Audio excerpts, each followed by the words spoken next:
talk a little bit about the kids, but how's your mom doing? I mean, I know she's devastated for you. My mom is, Charlie and my mom, well, Charlie's family's there, everyone's hanging in there. We're doing the best to be expected. My mom and Charlie, they were best friends. I would always say that Charlie was her favorite child. But the thing that was so special about our Sabbath dinners was that it wasn't about religious protocol.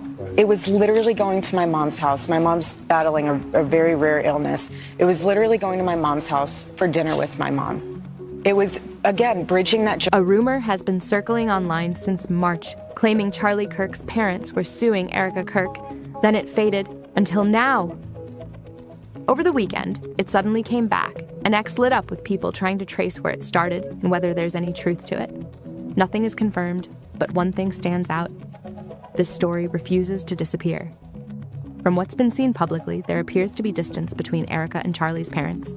In multiple videos and photos, there are moments where interaction could have happened, but didn't. No clear tension, no direct conflict, just a noticeable lack of connection. Generational gap where my kids don't have phones, they're not looking at iPads, they're not looking at screens. We're sitting together and we're talking and we're loving on each other. How was your week? What were your wins? What are you grateful for? We went around the table and talked about that. And that was what was so special about our Friday nights. And Charlie was like, we have our Friday nights. And when that pattern repeats, it starts to raise questions. But this is where things shift. An interview adds another layer. When asked about Charlie's parents, Erika briefly acknowledged them, then quickly redirected the focus to her own mom. She described a close bond, regular time spent together, strong connection. Meanwhile, Charlie's parents were mentioned only in passing, and sometimes what gets minimized ends up standing out the most. When the question about his parents came up, the shift was almost instant. How are you doing? How are the kids? Doing the best you could expect. God is good, and we have the most amazing Turning Point USA family. They've rallied around myself, my children, and, chosen family is everything. And then, of course, we're blessed with our family itself. But the focus moved away and landed on her mom and the kids like the topic needed a quick redirect. It was subtle, but noticeable. Now here's where things get more interesting. Erika has done dozens of interviews and speeches since Charlie passed, somewhere between 50 and 70 by most estimates. But across all of them, there's no clear mention of his parents or sister. Not once. And that kind of silence starts to stand out, because in moments like that, even a brief acknowledgement would be expected. Something simple, something respectful, but instead, there's a consistent gap. People like you, Ainsley, it's priceless. It's priceless. You go through this period and they have the shock of something like this happen. Right. We all try to relate to people. I don't know if you really could relate to this. And then all of a sudden, there are moments where you just the reality hits you. He's not coming home. Right. The permanency, I will always struggle with the permanency. And that pattern keeps raising questions. Then came a major public moment, the Medal of Freedom ceremony. You'd expect unity, or at least visible support, but they weren't standing together. And that image? It says more than words ever could. At one point, Erika is seen being supported by Stacey Sheridan instead. And in emotional moments like that, you'd usually expect close family to come together. I want to thank President Trump and his incredible family for the same. Mr. President, my husband loved you. And he knew that you loved him too. He did. Your friendship was amazing. Even a small gesture, standing side by side, a quick glance, can say a lot. But here, that connection isn't clearly visible. But this is where it gets more intense. During the ceremony, which took place on Charlie's birthday, his mother was right there in front of Erika. A powerful, emotional setting. Can I have one thing? Can I have one thing? Can my children have one thing? Everything was public. We will be building the most beautiful memorial for my husband at Turning Point USA, and it will be for the world to see. Yet there was no clear acknowledgement, no direct look, no mention while thanking family and friends. That absence stands out more the longer you watch. Now, there could be reasons we don't see.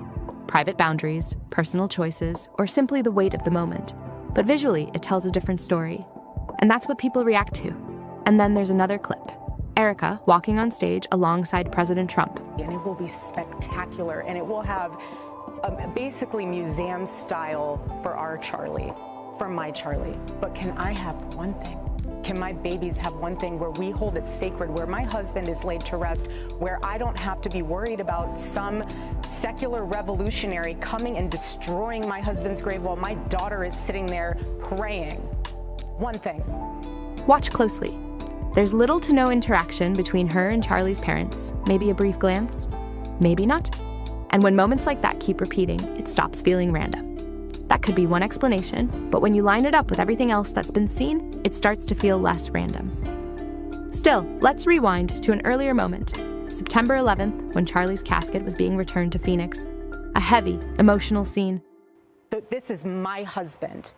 Yes, he was Charlie Kirk to the world, and I know so many people love my husband, and I am grateful for that, but this is my husband, and I want to be able to have one thing left that is sacred to our family, to my in-laws, to my babies, and to my parents. His coffin was carried onto Air Force One for the final time, a plane he had been excited about during his life. But even in that moment, something else stands out. The spacing, the positioning, where his parents are, and where Erika is.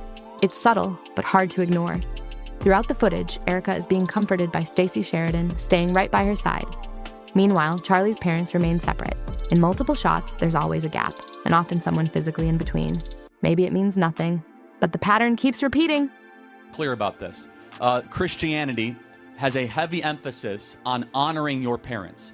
Now, to contrast that with the prior questioner, I don't think she's doing a good job of honoring her parents, because she's accusing them of being in a cult. Yeah. This is very important, everybody, even if your parents share values and views and a worldview that you do not have, you are biblically obligated to honor them, which means to spend time with them. Looking at the images again, that distance shows up every time. Even when his parents are seen with his sister, they're standing apart. It's a difficult moment to watch, but visually the separation is consistent. And this is where things shift again. In another interview, when family is mentioned, Erika briefly acknowledges it, then quickly pivots to her chosen family at TPUSA. That contrast hits, because what's emphasized, and what isn't, can say a lot. And to love on them, and to go visit them, even if they are wearing a Black Lives Matter and in this home that we have no hate and trans lives, you still go and spend time with your parents. Because if you are incapable, in this case, of honoring your earthly father, you will never honor your heavenly father. And it's very clear in the 10 Commandments, and then I'll get down to the specific advice. In the 10 Commandments, it is the only commandment, honor your mother and father so that you may live long in the land of which you are in. It is the only commandment that deals with a promise and your country. In one of her major speeches, Erika thanked nearly everyone, her security team, TPUSA staff, students, political figures. The list kept going, name after name, role after role. But one detail stood out fast. Charlie's parents weren't mentioned at all. That absence becomes harder to ignore the longer the speech goes. In moments like that, even a short acknowledgement would feel natural. Something simple, something respectful. But here, it never came, and that gap raises questions. You will cease to have a strong country, America, if we do not have kids honoring their parents. Everyone out there, every day, you should call your parents on a weekly basis. I know college exists a lot of the times to separate children from the parents. They want to try to separate you from your upbringing. Your parents aren't cool, they don't understand you, they don't share your values. The closer that you stay with your parents, even though you have disagreements, the better you will be and your nation will be. Now, the only time she appeared to reference them in a clearly direct way was during an interview where she seemed to be reading from a teleprompter. The tone felt more structured, less spontaneous, and that shift didn't go unnoticed. So what does it mean? It could be private boundaries, personal choices, or something not visible to the public. But when you look at the full pattern, one thing is clear. What's left unsaid is starting to stand out just as much as what is said. Charlie once said being pulled out of that church was one of the best decisions his parents made. He grew up in the Chicago suburbs, places like Prospect Heights and Arlington Heights, and his family stayed largely out of the spotlight, even as his name became widely known. His father is said to have helped come up with the name Turning Point USA. And while his parents didn't initially support his decision to skip college, they gave him a chance and eventually stood behind him. That part of the story shows support, even if it didn't start that way. They kept a low profile, which makes sense given how intense public life can get. After his passing, his sister shared a message describing him as someone who encouraged her, challenged her, and carried strong beliefs, even when they didn't always agree. That glimpse felt real and grounded. But this is where the bigger question starts to form. What defined family in his world? The one you're born into, or the one you build over time? He often talked about a time when multiple generations lived close together. Parents, grandparents, everyone sharing knowledge and real-life experience. In his view, that kind of environment built stronger, wiser people. You weren't just hearing opinions, you were learning directly from those who lived it. And to him, that made a real difference. That belief seemed consistent. If he lived by it, it likely means he stayed connected to his family, even through disagreements. His sister's words hinted at that. Different views, but still a bond. And that's where things start to feel more complicated. Because based on what's been publicly seen, the distance raises questions. No clear acknowledgement in key moments, limited visible interaction, it creates a pattern people can't ignore. Of course, this is all interpretation, and there may be more happening privately, but from the outside, it stands out. And then things take another turn. Back in March, a rumor started spreading online and recently resurfaced. It came from an account called Sword Truth, claiming Erika filed trademark applications connected to Charlie's name and likeness. Those filings were reportedly dated October 4th, 2025, but as of now, the full context remains unconfirmed.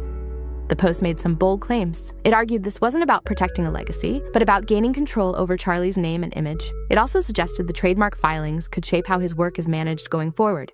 Strong statements, but none of this has been officially confirmed. According to that same source, there is alleged legal pushback involving Charlie's parents, with references to a court situation in Arizona. It also claimed the trademark applications were paused and under review, but without verified records or direct confirmation, this remains part of online speculation, not established fact. And this is where things escalate. The narrative quickly turned into a bigger question of control. Who manages the legacy, the brand, and everything tied to it? That idea spread fast, sparking debate across platforms. But perspective matters here.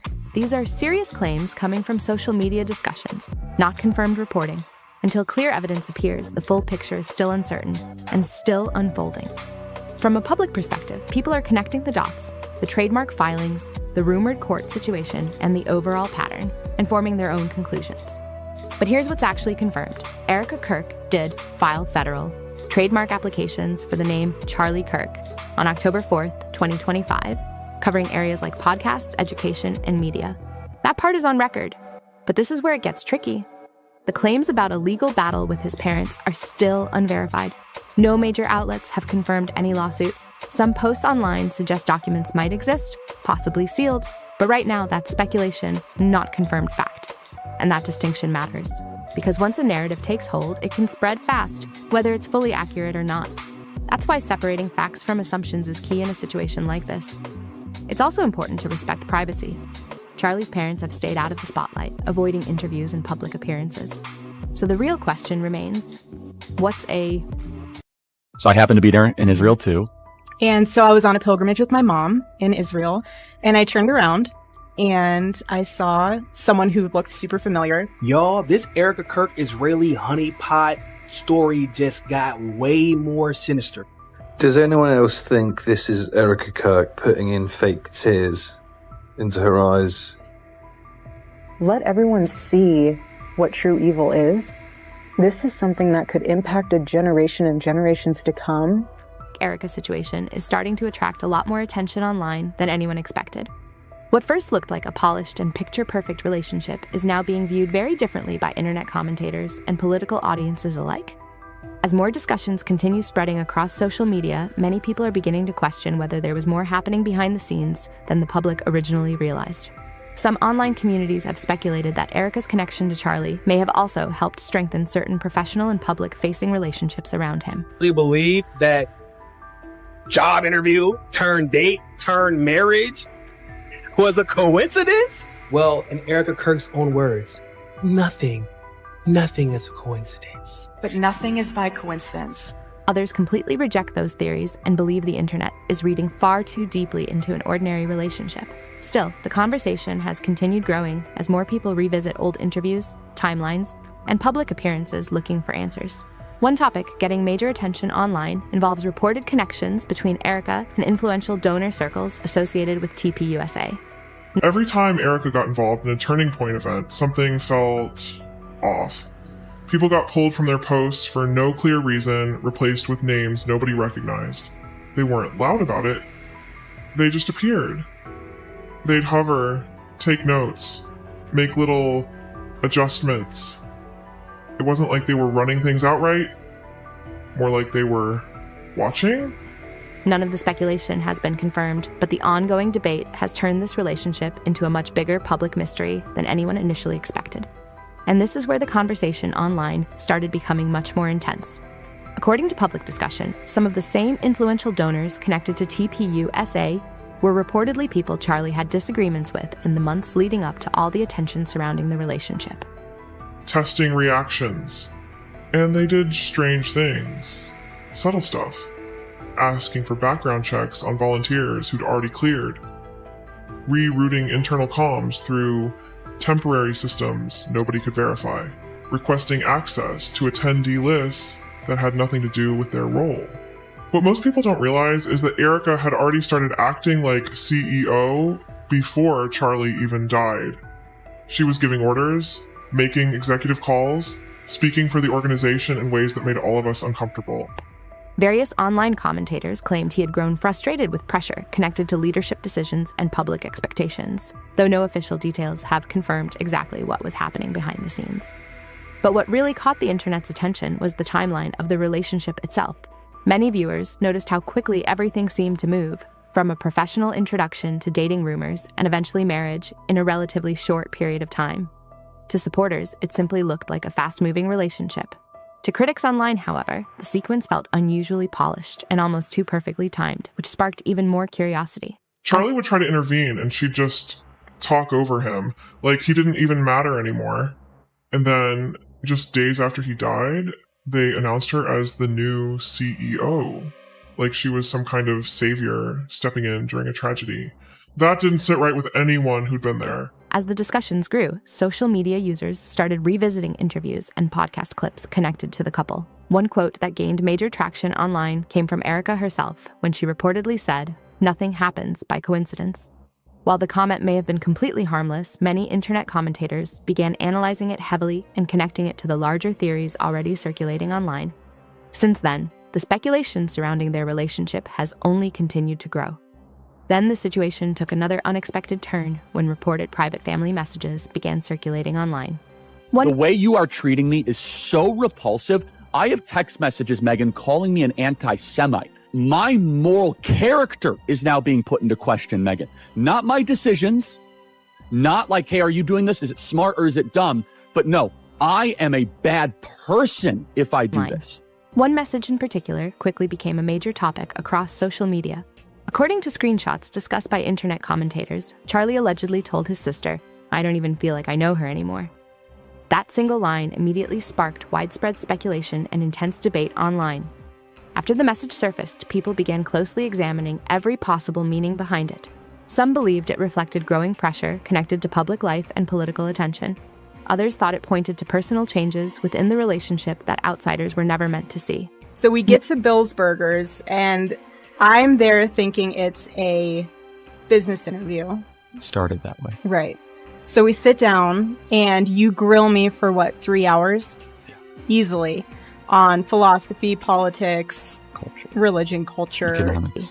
No official context around the message has been confirmed, but the quote alone was enough to push the online discussion into overdrive. At the same time, various reports and online commentary suggested Charlie may have been privately expressing frustration to close friends and family about how much the relationship had changed over time. According to those discussions, he allegedly felt increasingly disconnected from the situation surrounding him. Some internet commentators also pointed to Erika's growing public involvement around TPUSA events and leadership circles, which they believed may have added more attention and pressure behind the scenes. Economics. What else? Everything else you can imagine, he grilled me. Anything he talks about on his podcast show, he grilled me on. Pretty much. Just didn't record it.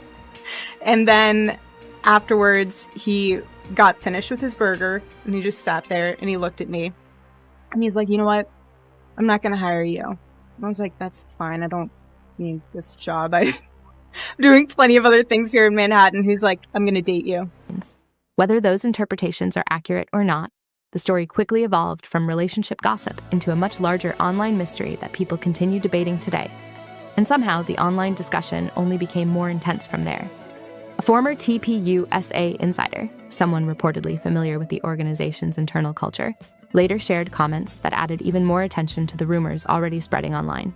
According to public discussion, the individual claimed Erika's growing presence during the final months of the relationship became a noticeable topic among some staff members behind the scenes. The insider reportedly described the atmosphere around certain events as unusual, though no specific misconduct or wrongdoing was ever confirmed.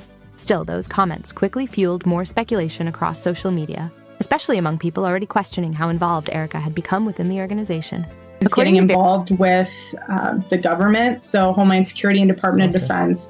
And so she had other business partners that were out here that were already in that industry, even one that was a mentor of hers. So it was really convenient to be able to come all together in one place to really have that. According to various online accounts, some employees allegedly felt Erika was taking on a more visible role in leadership conversations and organizational decisions. At the same time, reports of staffing changes and internal restructuring began circulating online. Supporters argued those kinds of changes happen regularly inside growing organizations, while critics believed the timing added to the larger mystery surrounding the situation. Regardless of which side people believed, the lack of clear public explanations kept the conversation alive, and online curiosity surrounding the story only continued growing. According to online discussion, some of the newer staff members brought into the organization kept a very low profile and were unfamiliar to longtime employees. Our goal with the Romanian Angels Project was to show these children the true American heart during the holiday season. And what better way to do that than having our United States military personally deliver? Internet commentators claim these changes happened gradually, with new faces appearing behind the scenes while other staff quietly moved on. On the surface, it may have been ordinary organizational restructuring, but for some observers, the timing and lack of public communication created even more curiosity around what was happening internally. As speculation spread, many online conversations started shifting away from relationship drama and toward broader questions about influence, leadership, and public image. Some commentators believed Charlie's role within the organization may have been evolving behind the scenes, while others argued the internet was simply overanalyzing routine internal changes. Still, the ongoing discussions continued gaining traction across social media and political commentary channels. A major reason the theories kept growing was how seamless everything appeared publicly. From the outside, the relationship, media appearances, and organizational involvement all seemed to progress very quickly and with little visible conflict. To supporters, that reflected a strong partnership. To critics online, however, the smooth timeline raised additional questions that kept fueling speculation. According to people reportedly close to the Kirk family, not everyone was fully convinced by the public image surrounding the relationship early on. Some online reports claimed Charlie's mother, Mary, allegedly had concerns about how quickly things developed and about the growing overlap between personal relationships and professional influence. None of those claims have been officially verified, but they became a major part of the larger online narrative surrounding the couple. At the same time, internet discussion suggested Charlie had reportedly become more vocal about internal disagreements connected to leadership pressure and donor influence within TPUSA. Supporters viewed this as normal tension inside a growing political organization, while critics believed it added another layer to the broader speculation already surrounding the situation. Either way, those conversations helped turn the story into something far bigger than a typical public relationship controversy. According to growing online discussion, Charlie had reportedly become more outspoken in the months before public attention around the relationship intensified. Some commentators claimed he was increasingly willing to challenge internal pressures connected to leadership decisions and influential donor relationships within TPUSA. While no official details have confirmed the full nature of those disagreements, the speculation surrounding them quickly became a major topic online. At the same time, Erika's public presence around the organization appeared to become more noticeable. Various online reports suggested she was increasingly involved in events, conversations, and public-facing activities connected to TPUSA. Supporters viewed that involvement as completely natural for a public couple working in similar circles. Critics online, however, believed the shift happened unusually fast and began questioning how much influence she may have had behind the scenes. That's when internet speculation really started escalating. Some online commentators questioned whether Erika's relationship with Charlie had simply developed naturally or whether professional and political networking may have played a role in bringing them together. Others strongly rejected those theories and argued there was no evidence supporting claims of intentional coordination. Even so, the debate continued spreading across social media platforms and political forums. One of the biggest points of discussion became the story of how the couple first met. The public version states they were introduced during a 2018 dinner meeting in New York connected to a possible TPUSA job opportunity for Erika. On the surface, it sounded like a straightforward, professional introduction. But over time, online communities began revisiting details surrounding that timeline and questioning whether there may have been more overlap between their worlds before the official meeting. That speculation increased after Erika later mentioned she had briefly seen Charlie earlier during an airport encounter while traveling with her mother on what she described as a spiritual trip. Supporters viewed it as nothing more than coincidence, while critics online considered the timing unusually interesting given the broader theories already circulating. Since then, that moment has remained one of the most debated parts of the story online.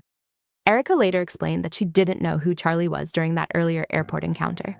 According to her version of events, the interaction was brief and completely incidental, but what caught the internet's attention was how quickly things appeared to move afterward. Soon after returning home, a mutual connection reportedly introduced them formally, and from there the relationship developed rapidly.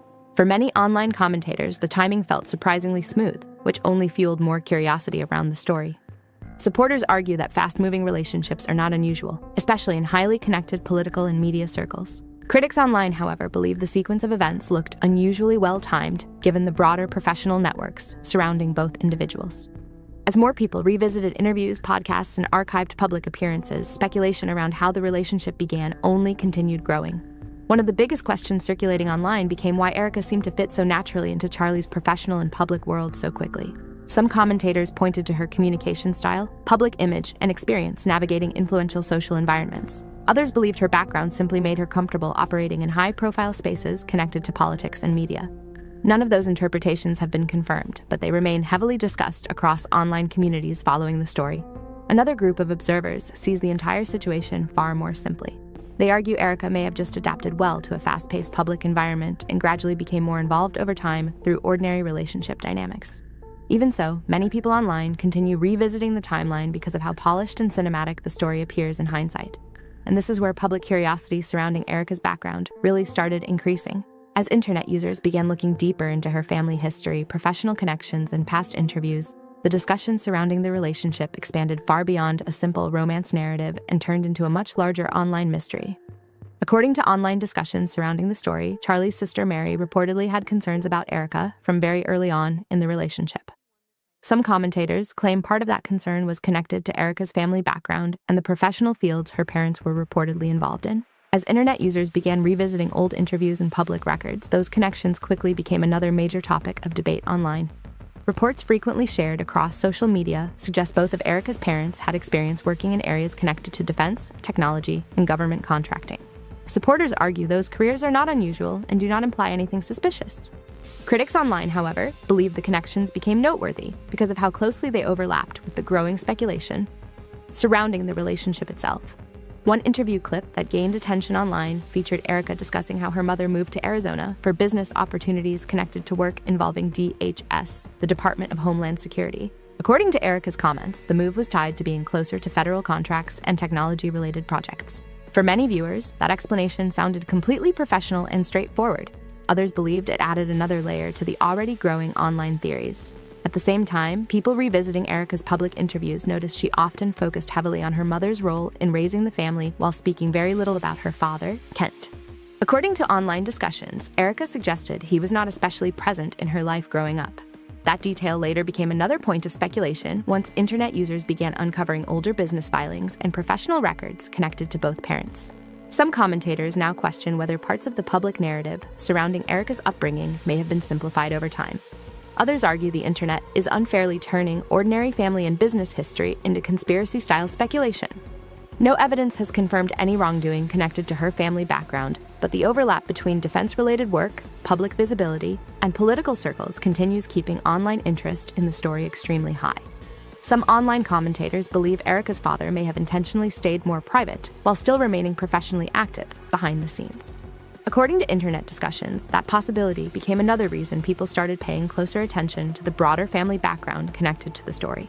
Critics online argued that both of Erika's parents appeared to have stronger ties to government and defense-related industries than many viewers originally realized, while supporters maintained that those careers were being unfairly sensationalized.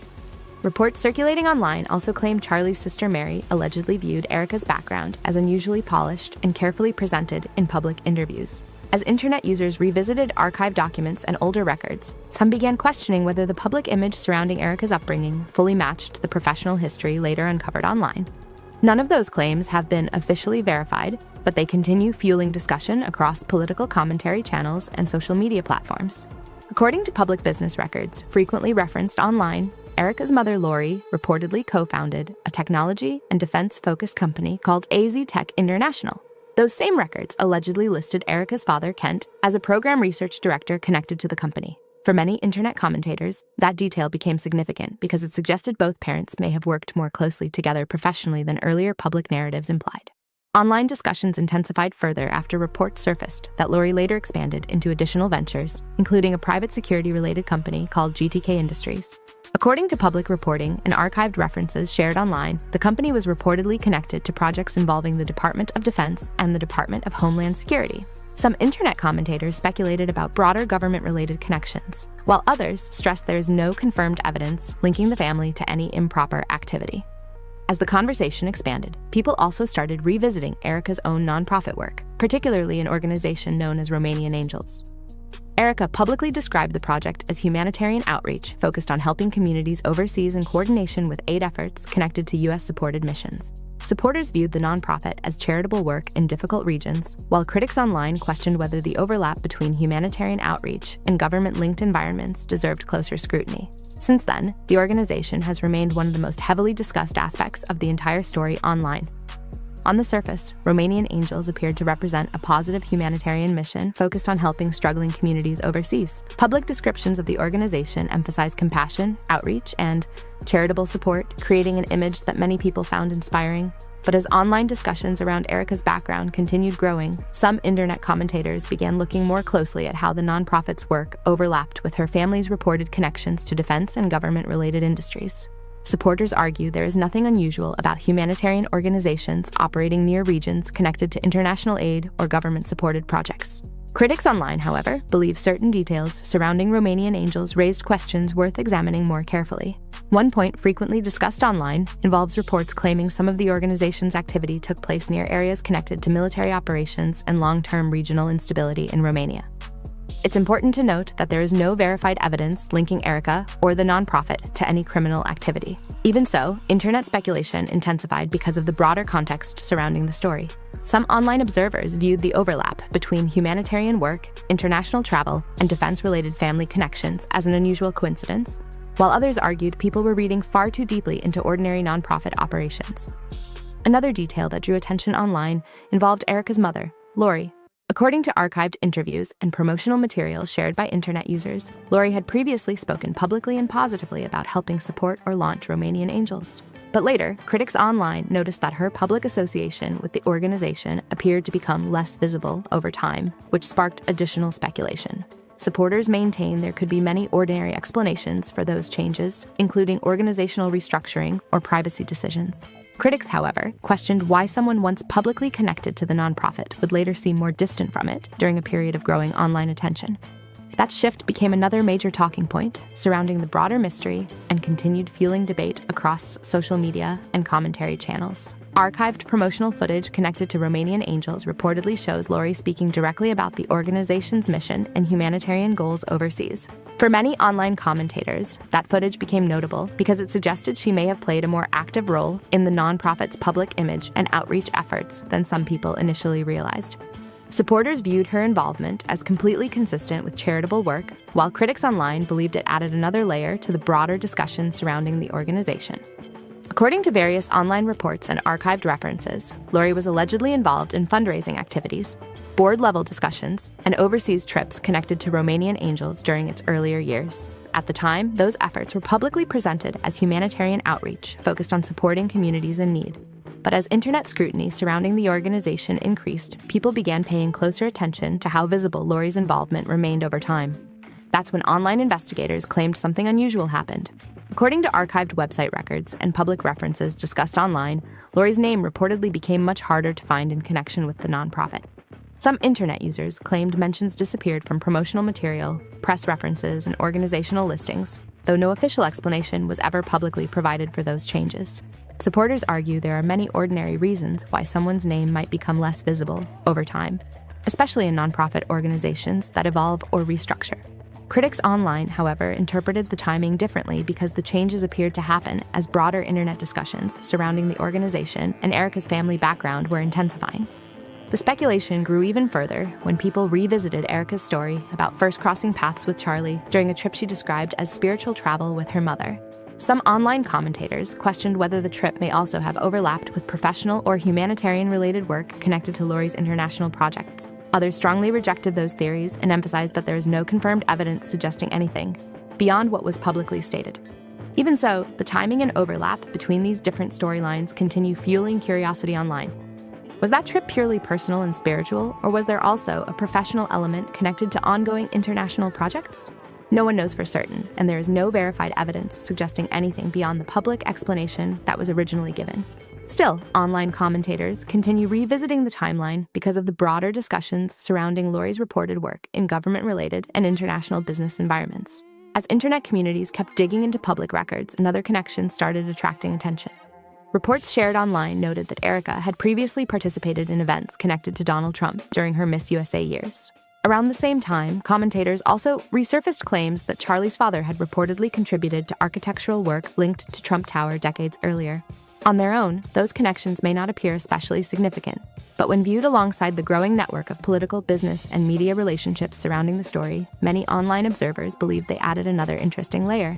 Supporters argue that overlapping professional connections are extremely common in political and public-facing circles, especially among people working in media, events, and business. Critics online, however, believe the number of intersecting relationships surrounding Charlie and Erika makes the timeline feel more interconnected than it first appeared. None of those theories have been confirmed, but they continue driving discussion across social media and commentary platforms. Then the conversation shifted dramatically following Charlie's sudden passing. After the tragedy, Erika's public appearances during memorial events became heavily analyzed online. Some viewers interpreted her calm demeanor and composed public presence as unusual given the emotional circumstances, while others argued people process grief in very different ways and warned against making assumptions based on short public clips. According to public discussion online, even small details from memorial speeches, interviews, and event footage became subjects of intense interpretation. Supporters felt much of the criticism toward Erika crossed personal boundaries, while critics continued questioning whether certain moments appeared overly controlled or media-focused. Regardless of perspective, the public reaction pushed the story far beyond a typical relationship controversy and transformed it into an ongoing internet mystery that people continue debating today. After the memorial service, public attention surrounding Erika intensified even more. Clips from the event quickly spread across social media, with viewers closely analyzing her expressions, interactions, and overall demeanor throughout the gathering. Some online commentators felt she appeared unusually composed and upbeat during certain moments, especially while greeting attendees and interacting with cameras. Others strongly pushed back, arguing that grief affects people differently and that short viral clips rarely tell the full story. As the footage continued circulating online, debates grew across commentary channels and social media platforms. Critics described the atmosphere at the memorial as highly managed and emotionally distant, while supporters argued the public was unfairly projecting assumptions onto someone dealing with a difficult personal situation. Regardless of perspective, the event became one of the most discussed moments connected to the broader controversy. Another detail that sparked major online discussion was the location of the primary memorial service. Many internet users were surprised it reportedly took place in Arizona rather than Illinois, Charlie's home state. Because Erika's family was known to have long-standing professional ties to Arizona, some critics online viewed the choice as unusual. Others argued there may have been practical, logistical, or personal reasons behind the decision that the public simply wasn't aware of.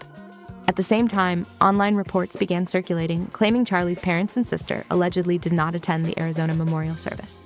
Since the family remained largely silent publicly during that period, internet speculation quickly intensified.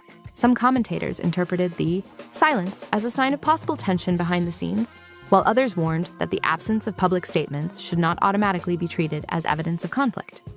Then another controversial rumor spread rapidly online, involving claims that political figure J.D. Vance may have assisted with transportation arrangements connected to Charlie following his passing. There is no verified evidence supporting those claims, and the allegations remain entirely unconfirmed.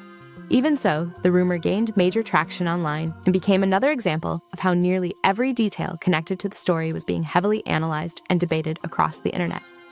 As more people continue examining the story, many online commentators believe there are still unanswered questions surrounding the timeline, public statements, and relationships connected to the situation. Critics argue that certain details appear inconsistent or incomplete, while supporters maintain that internet speculation has gone far beyond the confirmed facts. Either way, the ongoing debate has kept public interest in the story extremely high. From discussions about family connections and business networks to questions surrounding organizational dynamics and public appearances, the situation has evolved into something much larger than a typical online controversy. Every resurfaced interview, archived document, or social media clip seems to generate another wave of theories and reactions. And because so much of the discussion relies on interpretation rather than confirmed information, the mystery surrounding the story continues growing. Now, with reported private messages circulating online, former associates remaining mostly silent publicly, and internet communities continuing to revisit old details, many people believe there may still be important context the public does not fully understand yet. Others argue the story is simply being amplified by nonstop online analysis and the natural tendency for audiences to connect unrelated details into larger narratives. One thing is clear, though. Public fascination with this case is not slowing down anytime soon. Every new detail, whether confirmed, disputed, or purely speculative, seems to reignite conversation across social media and commentary platforms. The more people revisit the timeline, the more they feel there are still pieces of the story missing from public view. For now, the debate continues. Online communities are still comparing timelines, reviewing interviews, and discussing the many unanswered questions surrounding Charlie and Erika's story. And judging by the level of attention this topic continues receiving, people are going to keep searching for clarity for a long time to come. What do you think about the situation? Share your thoughts in the comments below, and if you want more deep dives and internet mystery breakdowns, make sure to like, subscribe, and stay tuned for future videos. Kirk is demanding a speedy trial in the case against her husband's accused killer, Tyler Robinson, after she claims his defense team is delaying proceedings. Forgive him. You murdered my husband. I have to tell my daughter every day and explain to her why daddy's not coming home. Something about this story feels off. And the deeper people look, the harder it becomes to ignore the cracks. What first looked like a straightforward case has slowly turned into something much messier, packed with strange timing, unanswered questions, and moments that just don't fully connect. A shocking accusation, a fast-moving legal battle, millions of dollars being questioned behind the scenes. And now, more and more people are starting to wonder if the public has really been given the full picture. Because every time this story seems close to settling down, another detail suddenly appears and changes everything again. Father, forgive them, for they not know what they do. That young man, I forgive him. The devastating loss of Charlie Kirk, my incredible husband at UVU, Caleb has persisted with the same grit. It has been a long day. Trust me, you're not a grifter, honey. It's all good. And this is where the attention really exploded. The defense team has continued delaying key developments day after day, keeping the spotlight locked on Erika Kirk. Every time the case appears ready to move forward, something new surfaces online and pulls people right back into the controversy. But one clip in particular completely shifted the conversation. A video started spreading online showing Erika and her mother, Lori, celebrating alongside a man many viewers claimed looked extremely similar to Tyler Robinson, the same man accused in connection to Charlie Kirk. My name is Joshua Peterson. I worked for Turning Point USA and Turning Point USA Fate, and I knew Charlie Kirk personally. I want to say on the record that there was a inner circle at Turning Point USA that was constantly working against Charlie and his interests and what he wanted to do, as well as there was a Jewish influence in Turning Point that he was not very fond of, that he wanted to get rid of. He tried doing this, he tried creating a Doge department, and he gets assassinated. Another thing that makes me believe this inner circle was constantly working against Charlie was because of the fact that he had a whole entire branch of Turning Point that he had no idea about, and that was the stock market branch. Now, the thing about this branch is it's been getting millions of dollars poured into it over the past 4 years now, and that's been seen through their latest tax returns. This stock market group that... Within hours, people were replaying the footage, comparing screenshots, and debating whether the resemblance was coincidence or something much bigger. And then everything suddenly changed. Not long after the clip began making rounds online, Erika filed a motion pushing for a speedy trial against Tyler Robinson. That move immediately caught attention because just days earlier, Erika had publicly suggested she forgave him. Now people are asking one big question. What happened in between those two moments? Because from the outside looking in, the sudden shift feels impossible for many viewers to ignore. That's the moment people really started raising eyebrows. This driver! This driver? Yeah. Robinson. Can you tell me just really quick what happened? I was coming this way, and he's just passing through, and he pulled out from here, or no, from there, I think. Do you remember which lane you were in? I was in one of those two lanes going this way. I think in the right, yeah, in the rightmost lane coming this way. Turning Point has been throwing millions of dollars into the stock market for the past 4 years now, and Charlie Kirk had no knowledge of that whatsoever. Now, if you also look into it a little bit deeper, if you look at the staff on that branch specifically, it says 0. It says there's nobody employed in that branch, yet they're pouring $5 million into funds for employees. Make it make sense. That sounds like money laundering to me. It sounds like there's some pyramid scheme going on behind the scenes at Turning Point that Charlie did not know about originally, and I think that he was planning to expose that, and that's ultimately what got him. If Erika had already publicly forgiven Tyler Robinson, then why suddenly push for everything to move faster? To a lot of viewers, the shift felt abrupt, almost like the tone of the entire case changed overnight. And the questions didn't stop there. At the same time, Erika was reportedly ignoring her husband's request for a financial audit connected to TPUSA, which only added more tension to the situation. Suddenly, online discussions weren't just focused on the legal case anymore.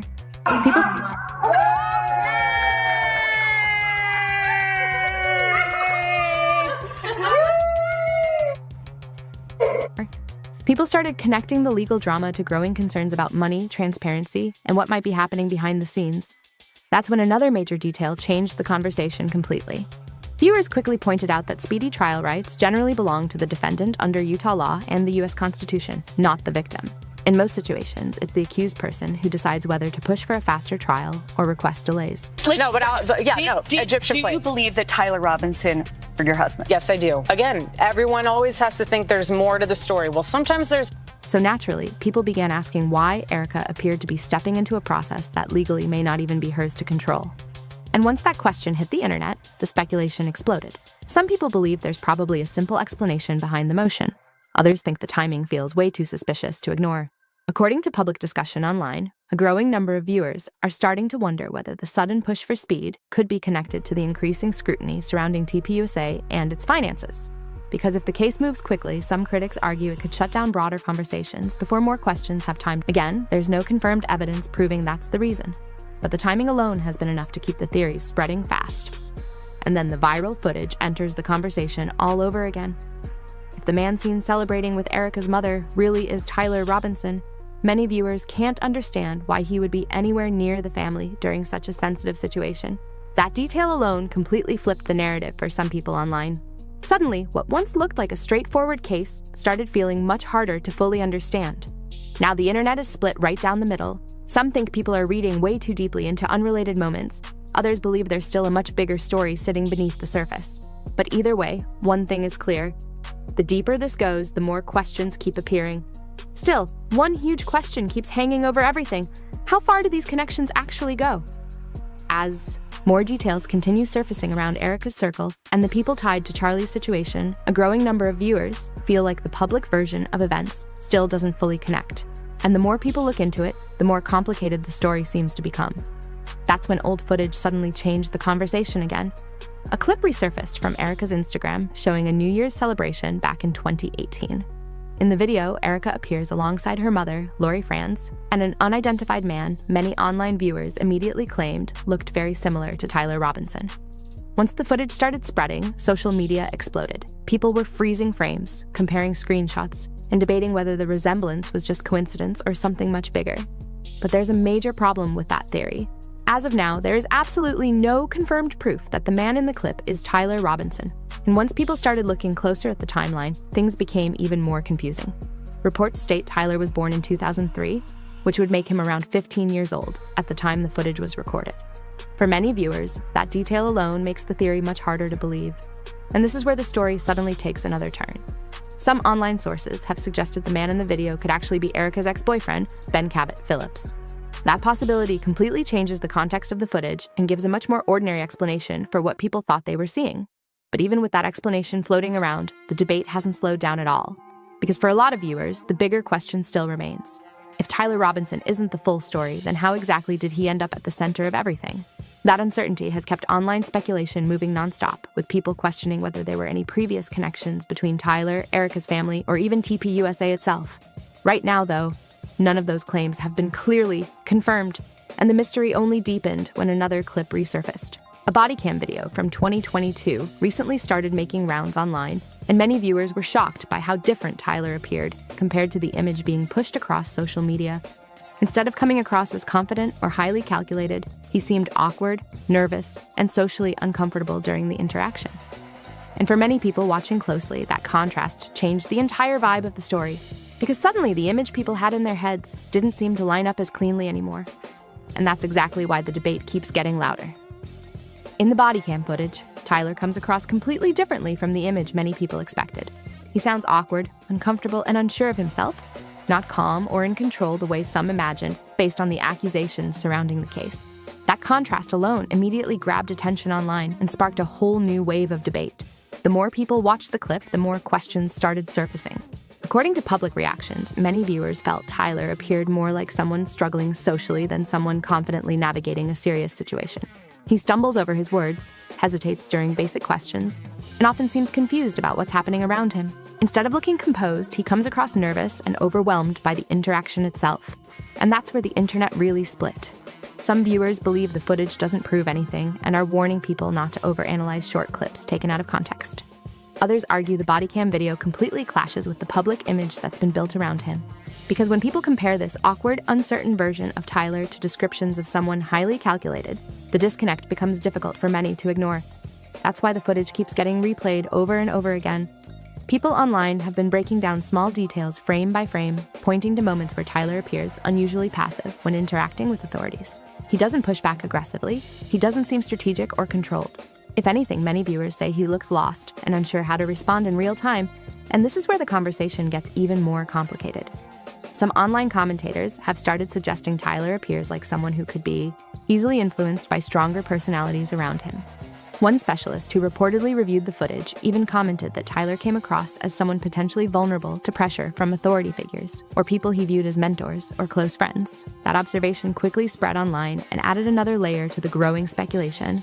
But it's important to remember that these are still interpretations, not confirmed facts. Body language alone can't fully explain someone's role in a situation this serious. Still, for many viewers following the case closely, the footage introduced a version of Tyler that looked nothing like what they expected.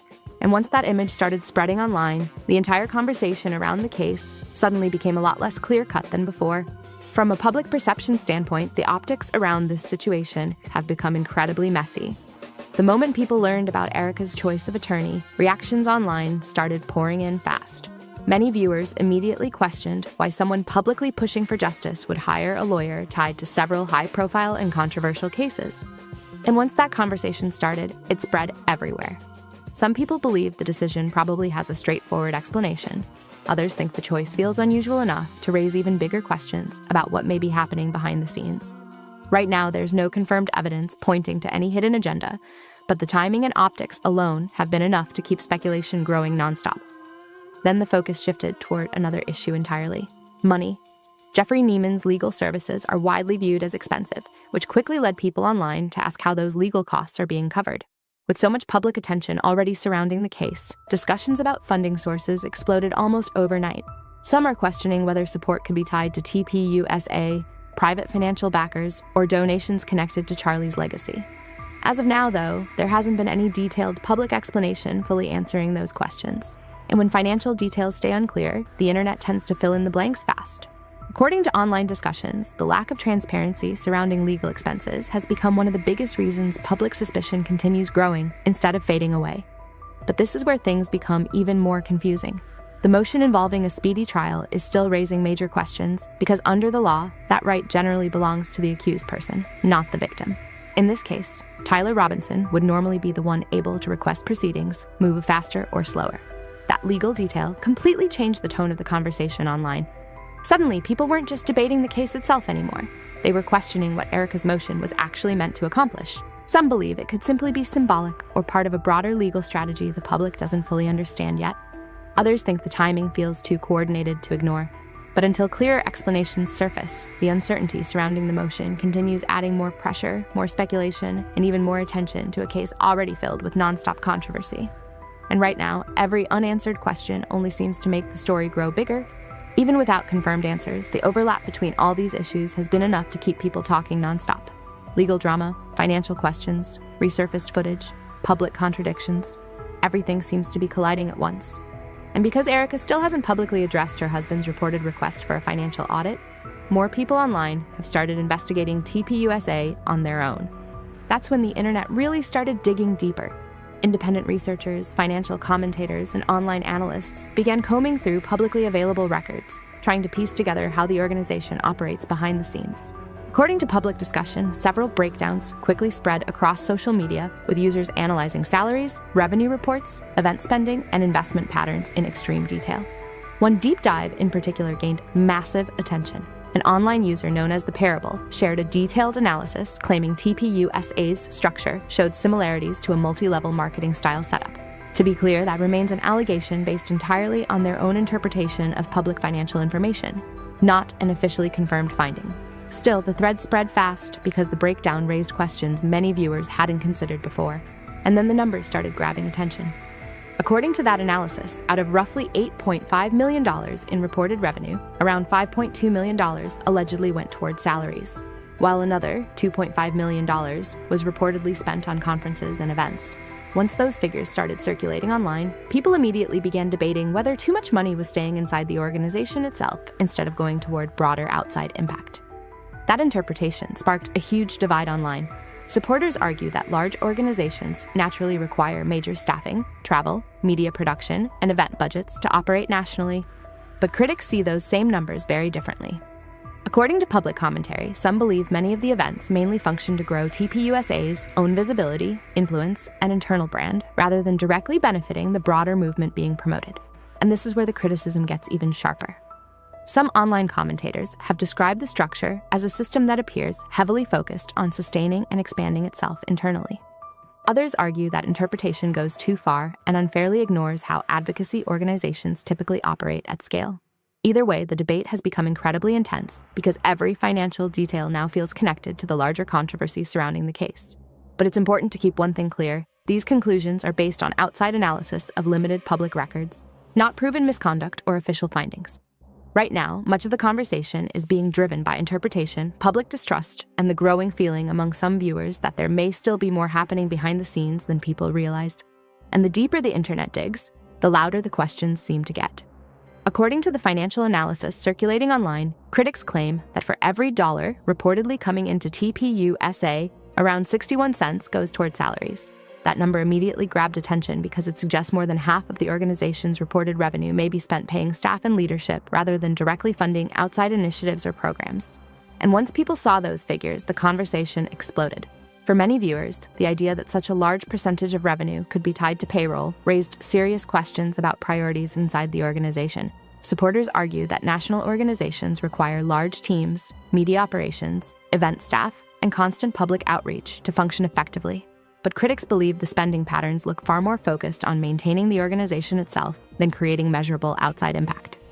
Then there's the second major category, events. Based on the same breakdown, roughly 29 cents of every dollar is reportedly directed toward conferences, gatherings, and promotional events connected to TPUSA.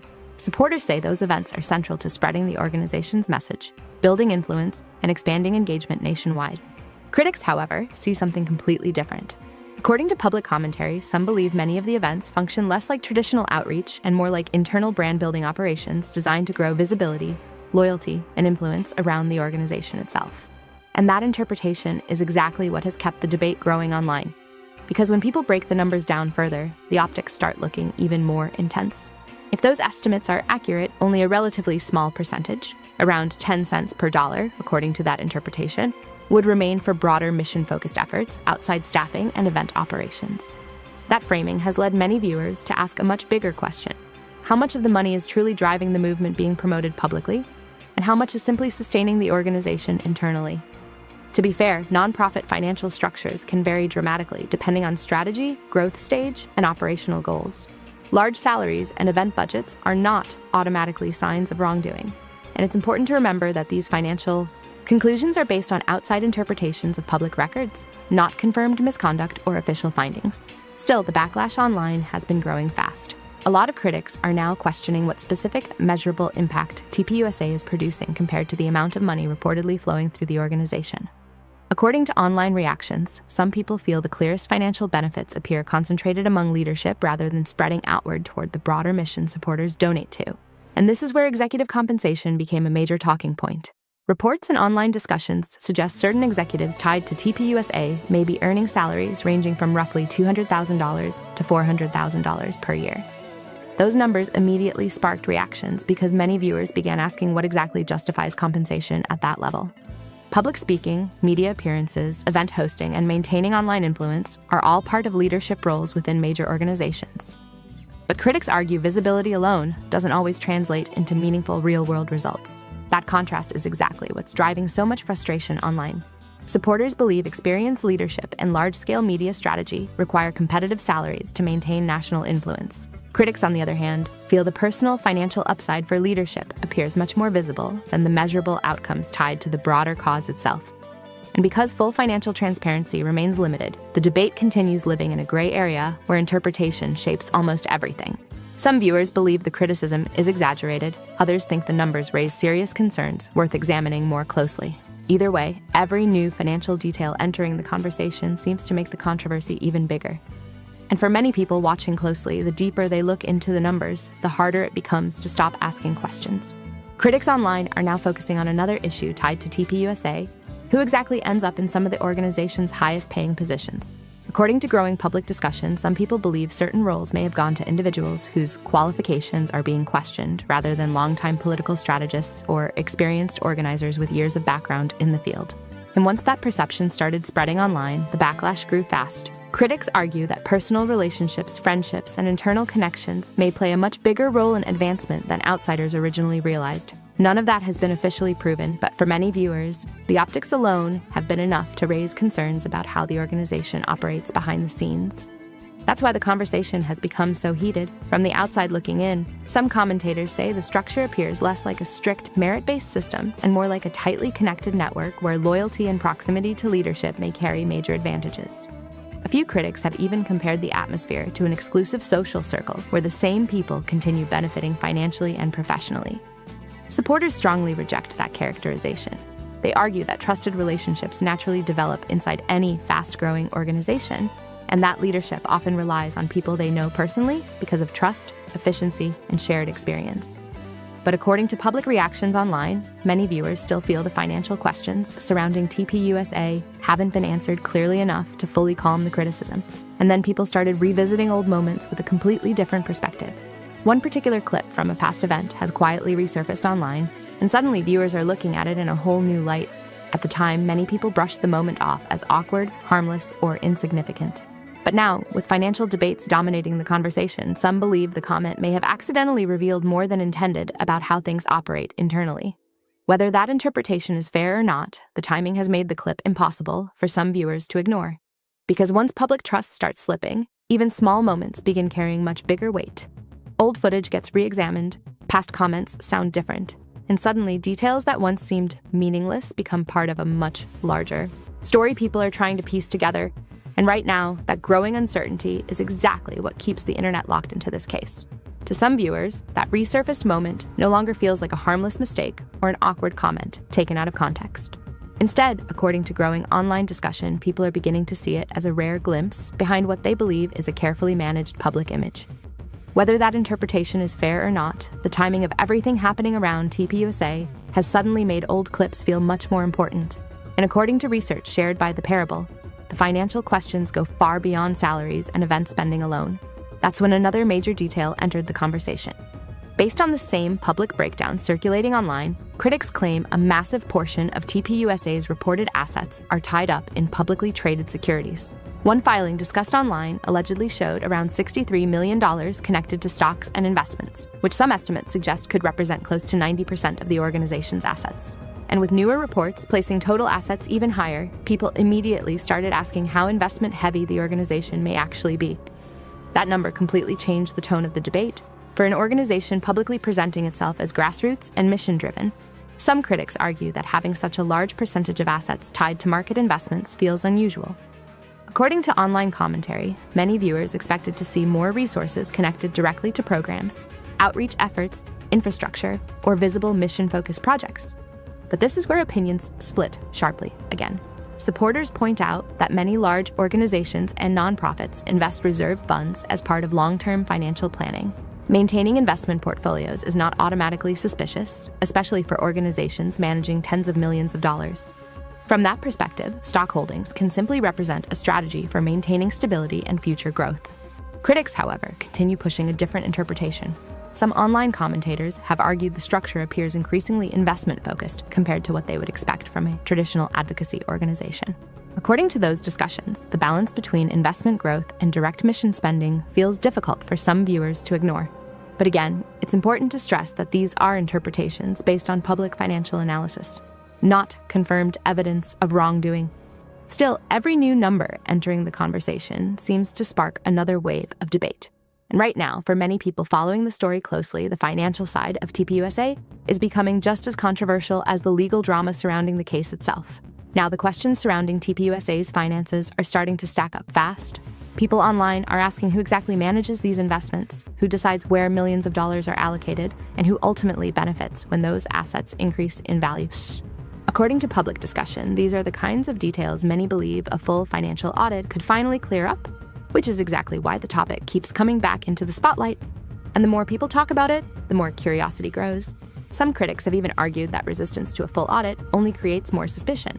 But it's important to separate speculation from fact, because there's currently no confirmed evidence proving anyone is intentionally avoiding transparency for improper reasons. Still, when major financial questions remain unanswered, the internet rarely stops digging. Then another layer was added to the story. Claims started circulating from a former TPUSA employee who allegedly spoke out about concerns involving how the organization handled money internally. According to those statements, the former employee believed certain financial patterns lined up with what outside critics had already been pointing to online. However, those claims have not been independently verified, and there's currently no official confirmation supporting the allegations. Even so, the accusations spread quickly. The same source reportedly claimed that Charlie himself had concerns about the organization's finances before everything escalated publicly. Exactly how much he knew, or how deeply involved he may have been in those discussions, remains unclear. There's no confirmed evidence showing the full scope of any internal disagreements that may have existed behind closed doors. But this is where the story suddenly gets even more complicated. According to the whistleblower's account, the organization allegedly operated with what they described as a two-layer structure. In their interpretation, Charlie supposedly remained focused on the public-facing side of TPUSA, speeches, media appearances, events, and building support, while a smaller internal group handled many of the key financial decisions privately. That claim alone triggered a huge wave of reactions online. Critics immediately questioned whether too much financial control may have been concentrated within a small circle behind the scenes. Supporters pushed back hard against that narrative, arguing that large organizations often divide public leadership roles from financial management responsibilities, making the structure far less unusual than critics suggest. But then another allegation pushed the conversation even further. According to the same source, things allegedly started changing around 6 months before everything unfolded publicly. The whistleblower claimed Charlie had begun asking more direct questions about the organization's finances, including concerns about unusually high expenses and whether incoming revenue actually reflected meaningful growth in the broader movement. If true, those conversations could suggest Charlie had started looking more closely at how certain parts of the organization were operating internally. But once again, it's important to emphasize that these remain allegations from a single source and have not been independently confirmed. Still, for many viewers, following the story closely, the possibility of internal tension tied to finances has become one of the most talked about parts of the entire controversy. And with every new claim that surfaces, the line between public narrative and online speculation only seems to get blurrier. The whistleblower also made another allegation that immediately caught attention online. According to their account, when Charlie reportedly asked for more detailed financial records, he was allegedly told the information was too complicated to fully understand without professional help. The source claimed that every time Charlie pushed for clearer explanations, he ran into resistance and was encouraged to stay focused on his public role instead of digging deeper into the financial side of the organization. That claim alone sparked major debate. If true, some critics argue it could point to deeper problems involving oversight, transparency, and internal communication behind the scenes. Others strongly disagree, pointing out that large organizations often rely on accountants, attorneys, and financial specialists to manage complicated structures that aren't easy for everyone to interpret quickly. Right now, though, these accusations remain unverified and highly contested. According to the whistleblower, Charlie was repeatedly reassured that everything was under control and that his concerns weren't something he needed to worry about directly.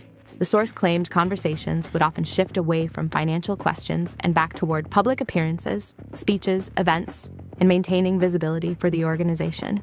And that detail is what really grabbed people's attention. Some online commentators are now describing those alleged interactions as possible distraction tactics designed to keep deeper scrutiny away from the financial side of operations. But again, there's currently no confirmed evidence proving that interpretation is accurate. At this stage, much of the conversation is being driven by competing narratives and public speculation rather than verified findings. Still, one question keeps coming up over and over again. If Charlie truly had limited involvement in major financial decisions, how is that even possible, considering his leadership position? As president of the organization, many viewers naturally assume he would have had at least some awareness of where major assets and investments were being managed. And that's where the conversation splits in two completely different directions.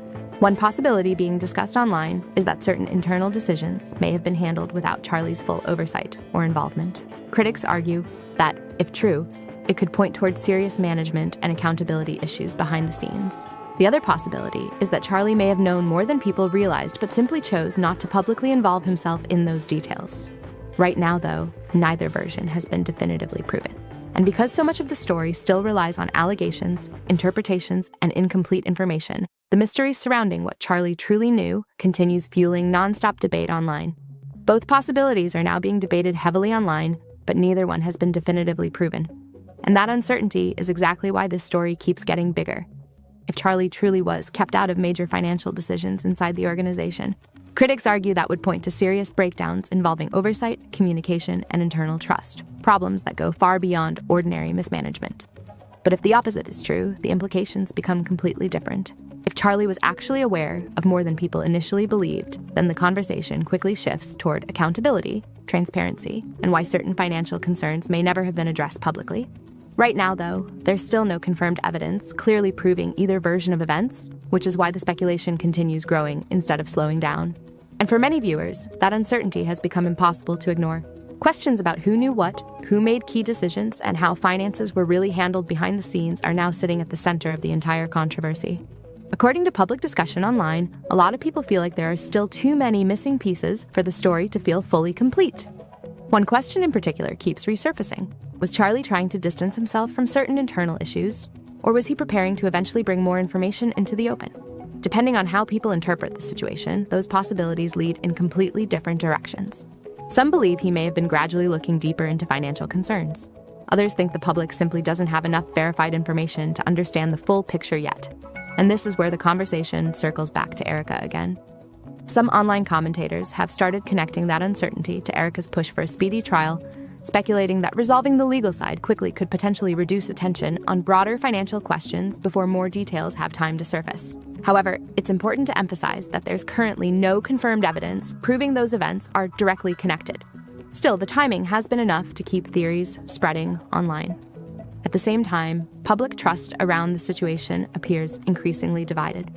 A growing number of viewers no longer seem fully convinced by the current narrative surrounding either the legal case or the financial discussions tied to TPUSA. As a result, attention has started shifting directly toward the organization itself, especially now that Erika reportedly holds a larger leadership role.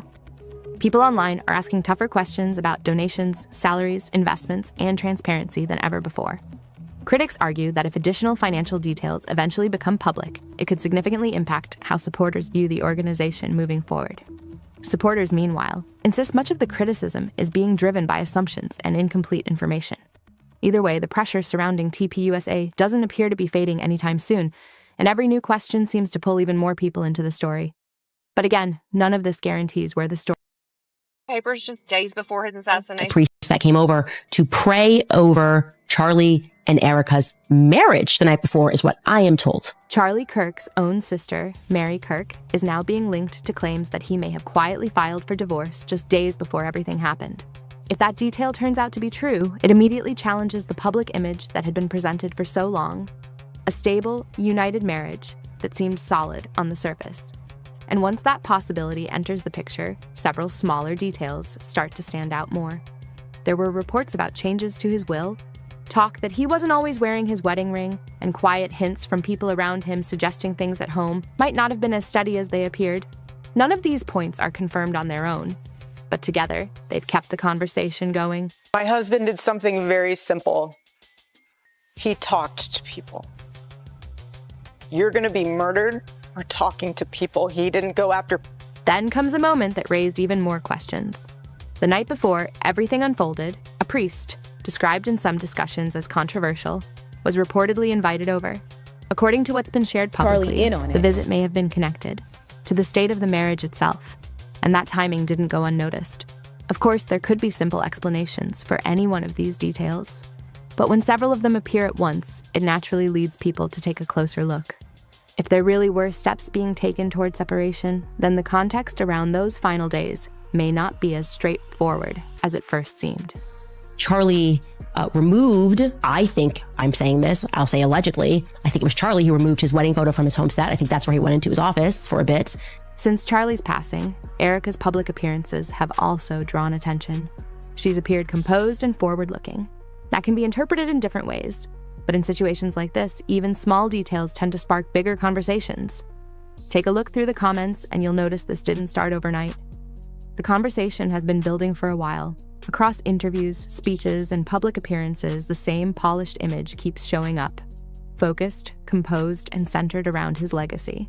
So I said, I want you to have a good night's sleep. Go ahead and sleep in her room.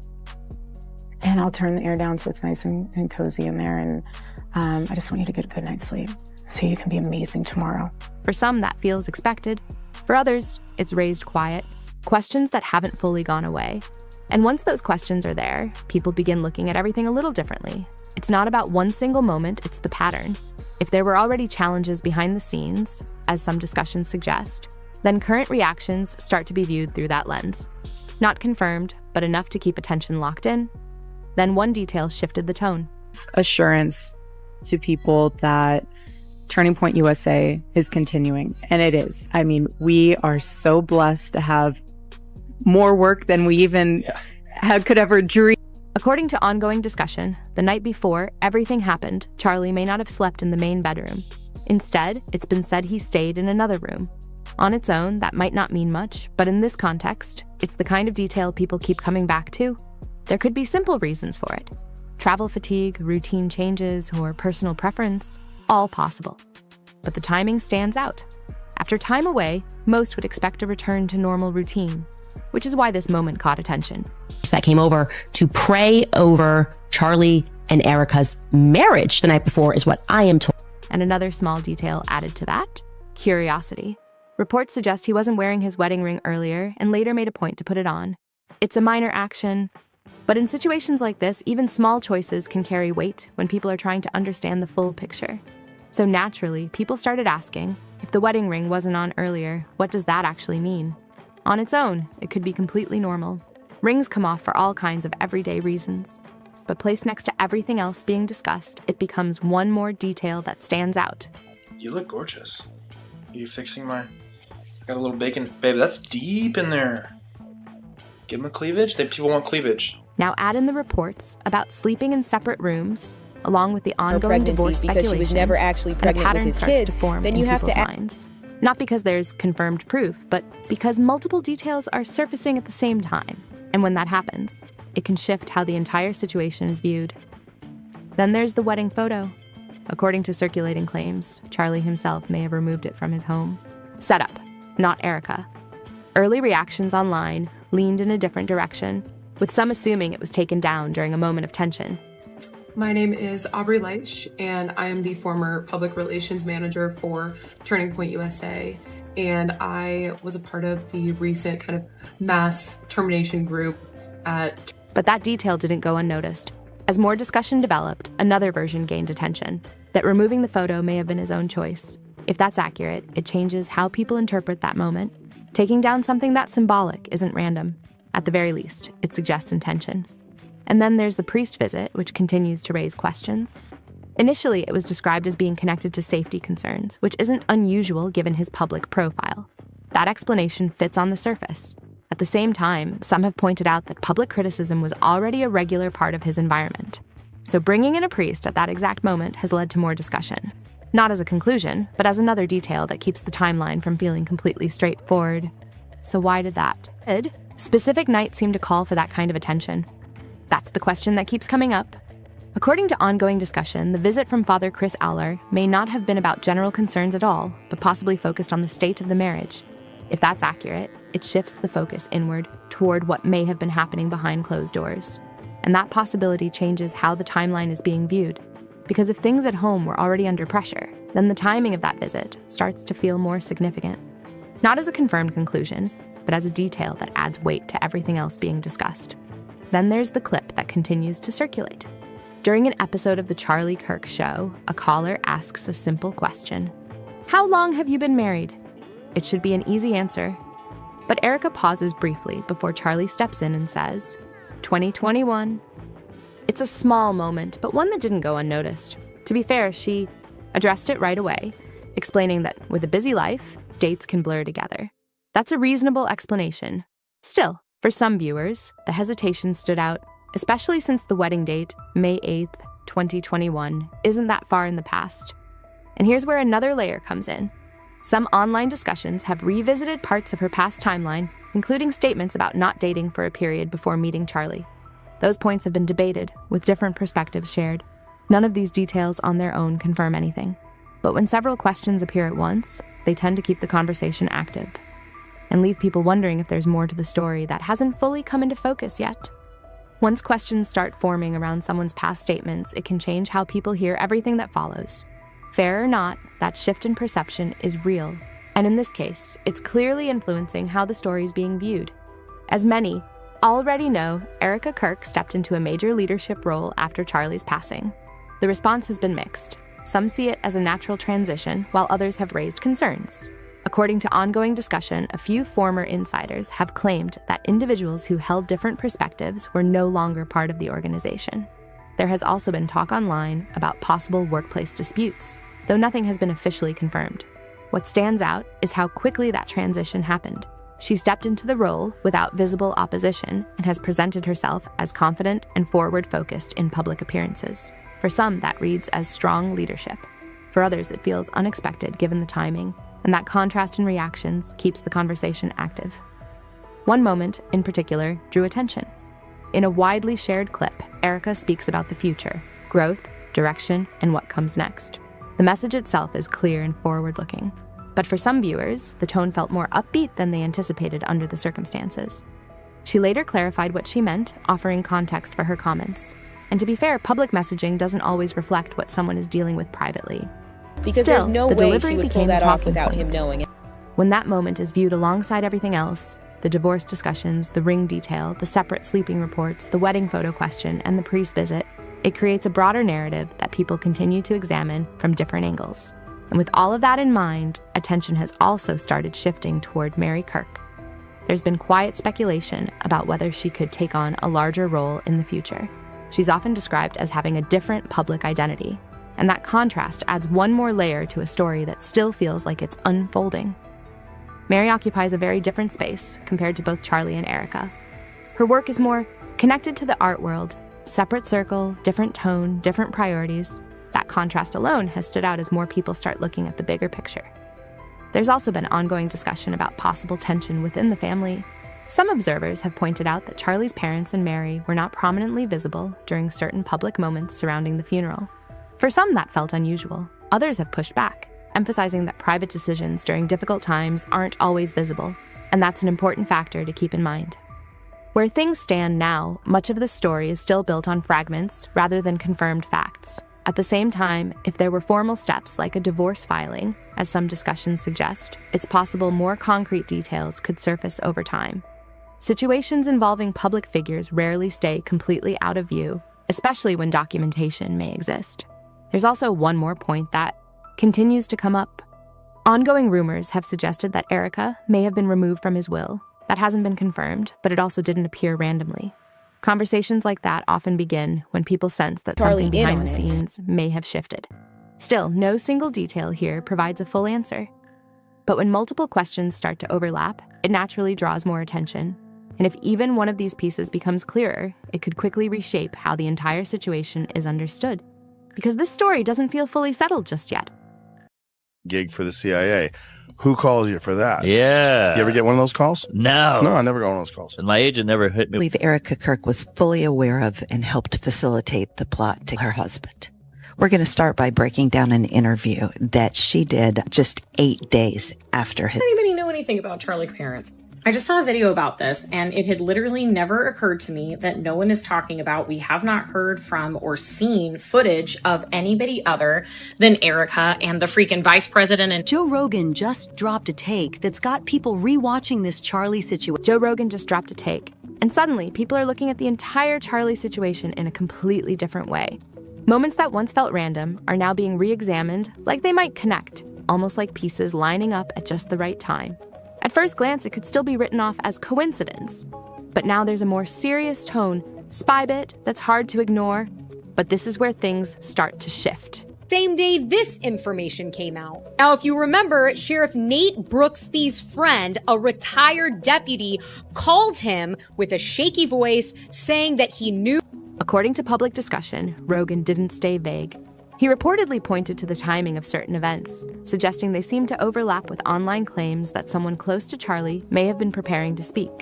That's not confirmed, but when a person connected to a major figure suddenly goes quiet during heavy speculation, it naturally raises questions. That's when the conversation begins to split. Rogan hinted at the possibility that there could have been efforts to control how the story unfolded before anything sensitive came out.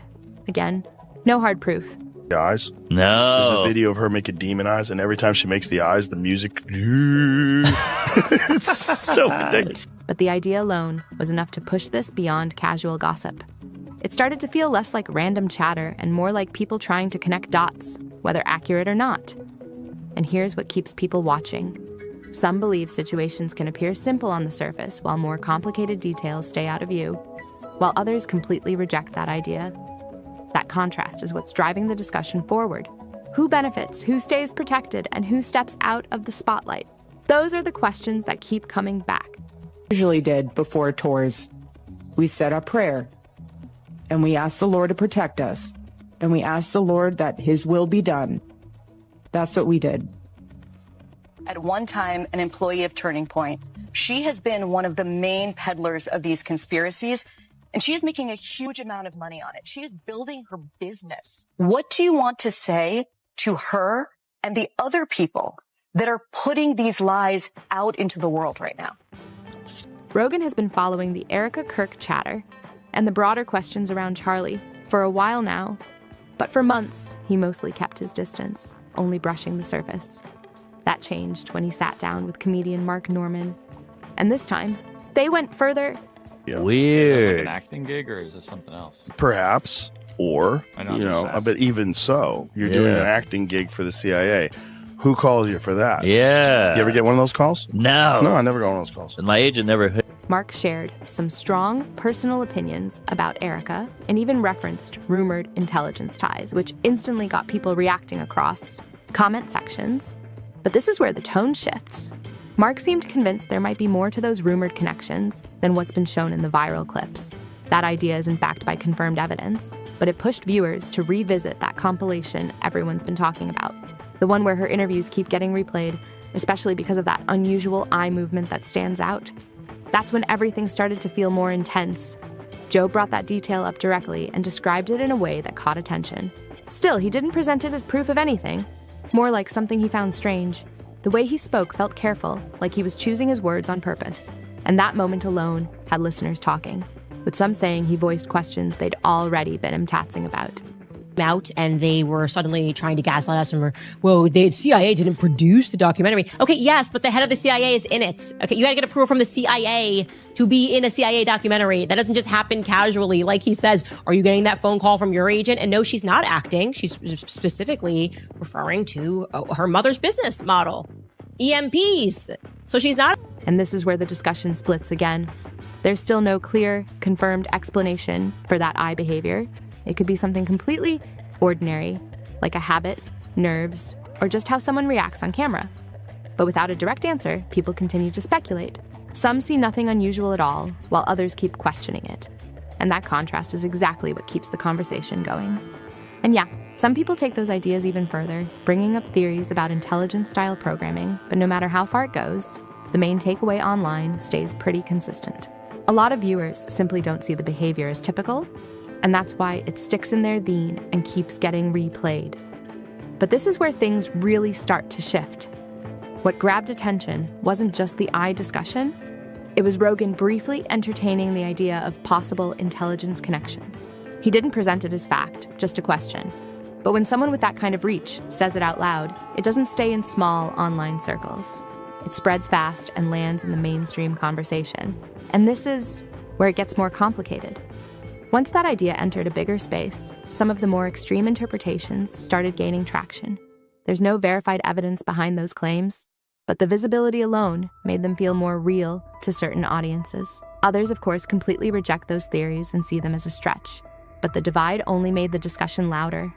To understand why this picked up so much momentum, you also have to look at Erika's history with Charlie's family. Because beyond the clips and podcast moments, there were already conversations happening about tension there. And once people started connecting those separate threads, the story began to feel bigger than just one viral moment. But then things started to feel off, and people picked up on it quickly. Rumors about Erika having a strained relationship with Charlie's family were already circulating before his passing. Afterward, instead of fading, those whispers only grew louder. What started as quiet speculation turned into a steady stream of questions that didn't go away. That's when everything really shifted. The moment that pushed things further was the memorial Erika held in Charlie's honor. According to public discussion, Charlie's parents, Robert and Catherine Kirk, were not present, and some claims suggest they may not have been invited. That detail isn't confirmed, but if true, it would change how many people view the situation entirely. And from there, the conversation escalated fast. Some online voices began suggesting Erika had distanced Charlie's parents. That remains speculation, not a proven fact, but it spread because the family became noticeably absent from public view after the memorial. And when there's silence like that, people tend to fill in the gaps with their own interpretations. But this is where the tone changes again. Instead of seeing it as a private grieving choice, some started interpreting the pattern as more deliberate. Others strongly disagree and see it as a normal decision during a difficult time. That split in perception is what keeps the story active and keeps people watching closely, and then attention shifted to another key figure. Charlie's sister, Mary, became a major point of focus, not because of what she said, but because of how little she's appeared publicly. And in a situation this visible, that kind of absence stands out more than anything. Even her social media has stayed unusually quiet, and that silence only adds to the questions already building. Mary Kirk is known as an art curator in Chicago, living a life that seems far removed from the noise surrounding this situation. After Charlie's passing, some blogs shared a tribute where she reportedly said he teased me in, encouraged me, and carried a fire I admired even when I disagreed. That line stood out. It felt personal and hinted at a relationship with real depth. But this is where things get more layered. That quote pushed people to look closer at who Mary is outside the headlines. While Charlie was known for being highly visible in political spaces, Mary appears to operate in a very different lane. Older social media posts that resurfaced are described as showing support for topics like cultural funding, education, and increased support for museums. Nothing unusual or controversial on its own, but it adds context people consider when discussing family dynamics. And this is where the conversation splits again. Some online commenters suggest that because Mary isn't closely tied to the same circles as Erika, she may have a more independent perspective. That's not confirmed, just an interpretation being shared, but it's become a recurring angle in discussions. The idea being pushed is simple, but keeps attention locked in. If Mary sees things differently, she might ask different questions. Others completely reject that and see no deeper meaning at all. But that contrast is what keeps her absence under a microscope and keeps people watching closely. And that's exactly where Rogan's comments start to carry more weight. When he revisits Erika's rumored connections and references that viral video, it doesn't stay a small discussion. It amplifies everything and pulls even more eyes into the story. People began pointing to clips where Erika appears in content that online commentators describe as having a CIA-style tone. And that's what pulled Rogan deeper into the discussion. His main point came down to a simple question.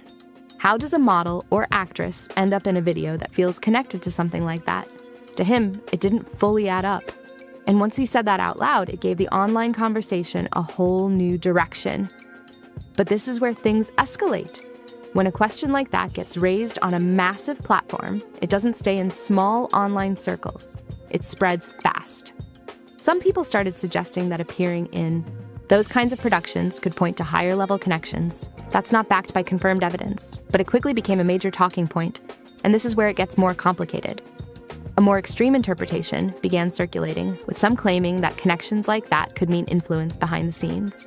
Others strongly disagree and see that leap as unsupported. That divide is what pushed the story into a much more intense space and kept the debate going. At first, Erika's side reportedly downplayed the situation, saying she was simply acting in the video and that it was just a professional role.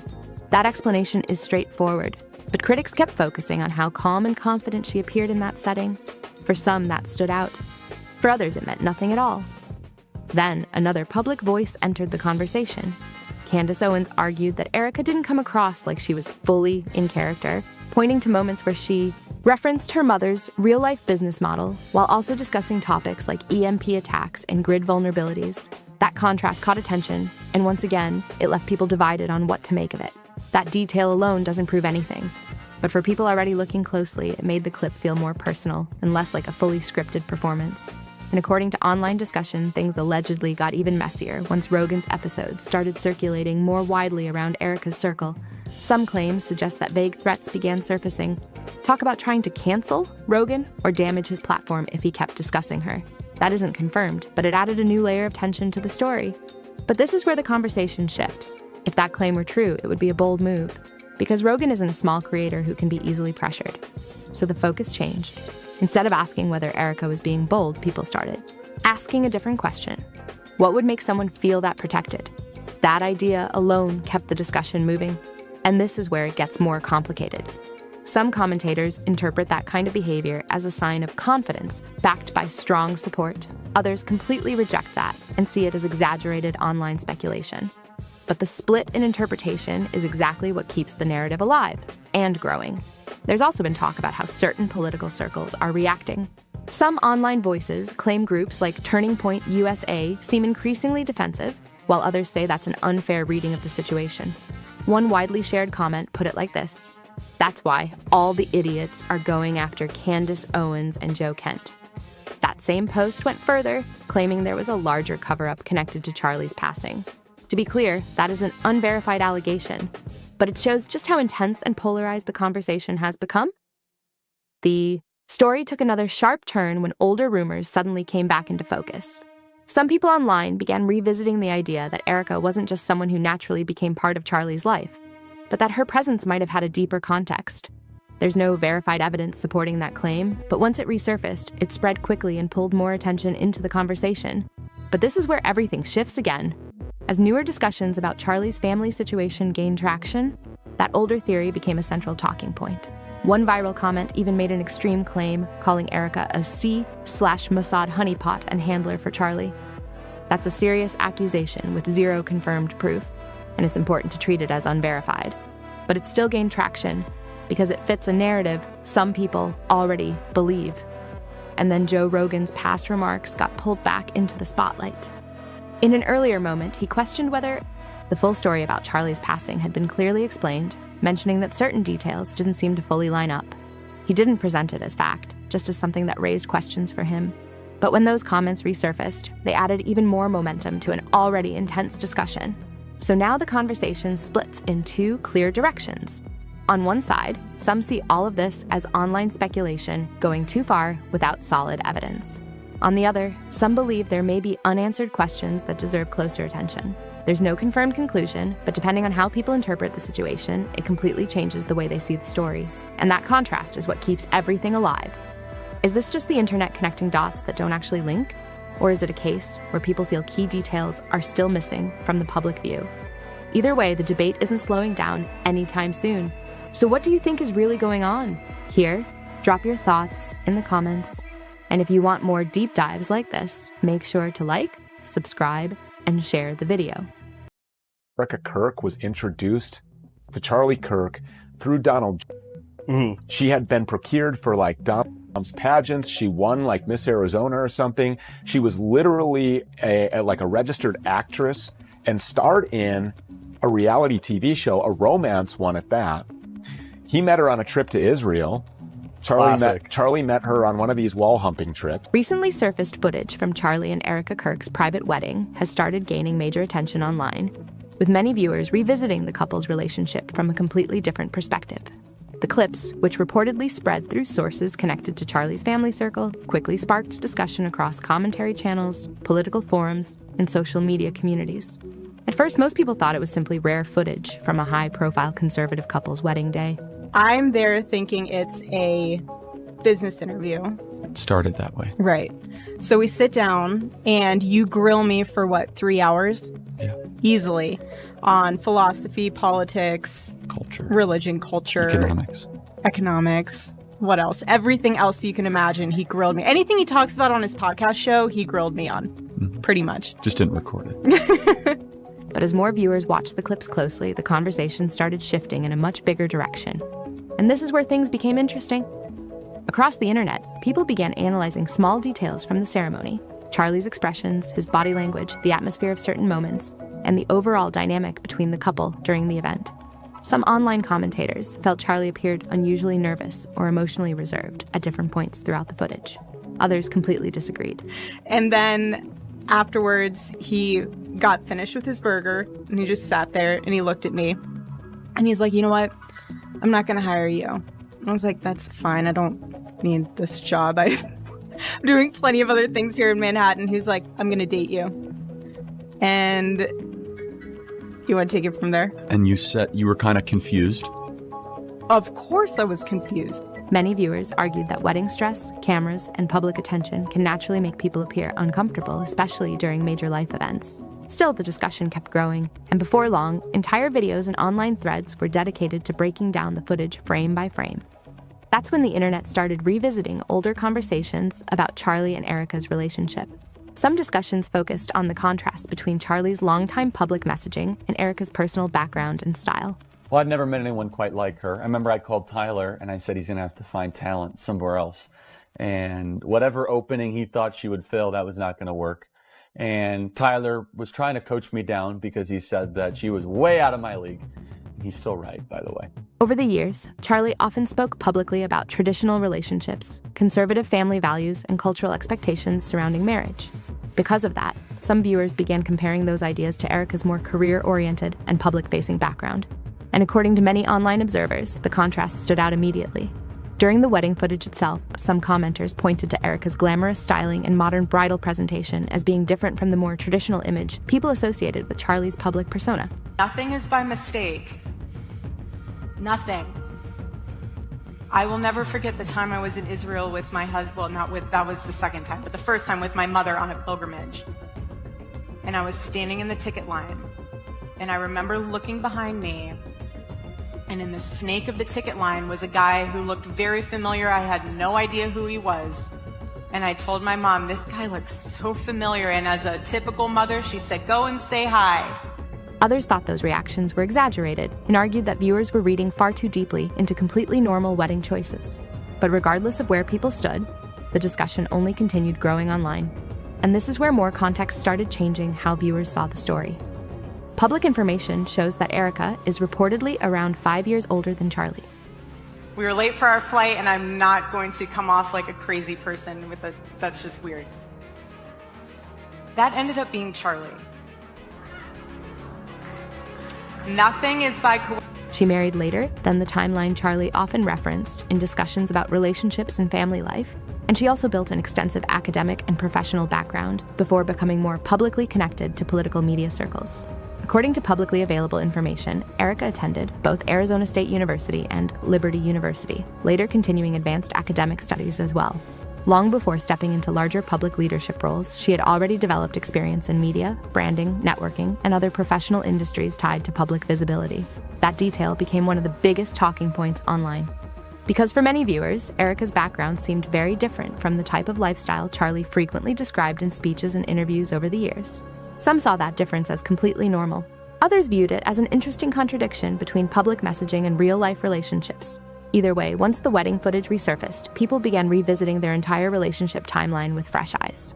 And according to the growing online conversation, this was only the beginning of a much larger discussion surrounding the public image of Charlie and Erika Kirk. One of the biggest reasons this story gained so much traction online was the noticeable contrast between Charlie Kirk's public messaging and Erika's personal background. For years, Charlie built a reputation around discussing traditional values, relationships, and family structure during speeches, interviews, and campus appearances. That public image became a major part of how audiences viewed him.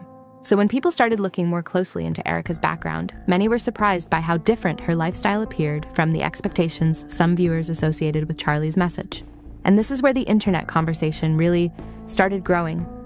Long before becoming publicly connected to Charlie, Erika had already built a career path centered around education, networking, media exposure, and professional development. Public records and archived profiles show she pursued multiple degrees and remained active in several industries that required strong public presence and communication skills. To many online observers, she came across as highly ambitious and career-focused. According to publicly available information, Erika was connected to real estate work through the Corcoran Group at one point, linking her to a well-known luxury real estate brand. She was also reportedly involved with charitable organizations and outreach programs that gave her opportunities to travel and participate in large-scale events and networking spaces. That immediately added another layer to the public discussion, because many viewers had originally assumed Erika fit a much more private and traditional role behind the scenes. But the more information resurfaced online, the clearer it became that she had spent years building experience in highly public-facing environments before stepping deeper into political circles. And it didn't stop there. Archived interviews and online discussions have also referenced Erika's involvement in branding, fashion-related projects, and media appearances. Some reports connect her to clothing ventures and promotional collaborations, while others point toward modeling-related opportunities tied to agencies and entertainment spaces earlier in her career. None of that is unusual on its own. But once audiences began comparing Erika's background to Charlie's public commentary about relationships and family life, the contrast naturally became a major topic online. Some viewers believe the difference highlighted how public figures often live more complex lives than audiences expect. Others felt it created an interesting disconnect between messaging and reality, and this is where another important piece of the story entered the conversation. Online discussions also began focusing on Erika's mother, Lori Fransvy, whose professional background has been widely discussed across internet forums and commentary channels. Public records reportedly connect Lori to multiple business ventures and LLCs over the years, along with professional associations tied to technology and defense-related industries.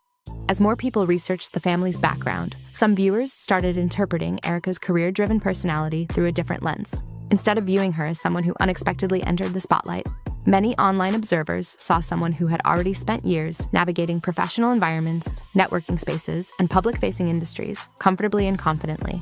Archived photos, event appearances, and career history all contributed to that perception. And for many viewers, that raised a much bigger question. If Charlie publicly emphasized one version of traditional relationships and family life for years, why did his real-life relationship dynamic appear far more modern and professionally balanced than many people expected? That question continues fueling online discussion even now. Some believe it simply proves that real life is more nuanced than political messaging. Others think the contrast reveals a side of Charlie and Erika's relationship that the public never fully understood while they were together. Either way, once people started revisiting Erika's background more closely, the internet's perception of the relationship began changing fast. On November 23rd, 2011, Erika won the title of Miss Arizona, earning the opportunity to represent her state at the Miss USA pageant the following year. At the time, it marked another major step in a growing public career that already included media appearances, networking opportunities, and professional exposure in several industries. Years later, however, that achievement became part of a much larger online conversation. As viewers began revisiting Erika's background more closely, many realized her life experience looked very different from the image some people associated with Charlie Kirk's public messaging around relationships and family life. And according to online commentary, that contrast quickly became one of the most talked about aspects of their relationship timeline, because Erika's resume was already extensive long before she became publicly linked to Charlie. Archived interviews, public profiles, and online discussions connect her to pageants, business projects, charitable work, television appearances, and branding-related opportunities over the years. Some viewers also resurfaced references tied to documentaries and media projects involving infrastructure security, technology concerns, and emergency preparedness topics. The more people looked into her background, the more layered the story appeared. To many online observers, Erika came across as confident, media-trained, ambitious, and highly comfortable in public-facing environments. Rather than fitting into a quiet behind-the-scenes role, her career history suggested years of experience navigating visibility, networking, and professional circles. And that's where the internet started asking bigger questions. For years, Charlie publicly discussed traditional values, conservative family structures, and cultural expectations surrounding relationships. But Erika's background reflected a much more modern and professionally active lifestyle than many viewers expected. Some people saw no contradiction at all. Others felt the difference between Charlie's public messaging and Erika's career history was impossible to ignore. And once that debate started, audiences began paying much closer attention to how the two reportedly met in the first place. According to online discussions and public retellings connected to their social circle, Charlie and Erika's first major interaction was originally connected to a professional opportunity or interview setting. But over time, internet commentary surrounding the story grew far beyond that simple explanation. And this is where another key name started appearing repeatedly. Tyler Boyer, a well-known conservative political organizer, has frequently been mentioned in online conversations about how Charlie and Erika became close. According to various reports and commentary discussions, Boyer allegedly spoke very positively about Erika around Charlie before the two officially connected.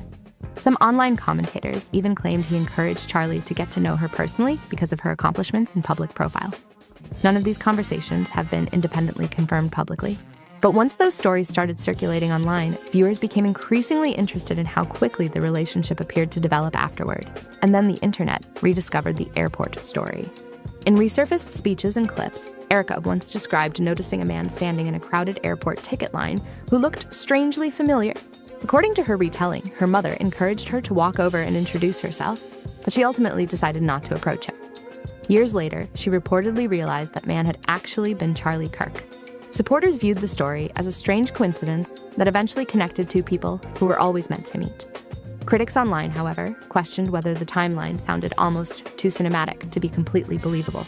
And naturally, once that clip resurfaced online, it spread everywhere. Some viewers described the story as romantic and memorable. Others felt the coincidence sounded unusually convenient, given how interconnected political and media circles can sometimes be behind the scenes. But regardless of how people interpreted it, the airport story became one of the defining moments in the internet's ongoing fascination with Charlie and Erika's relationship timeline.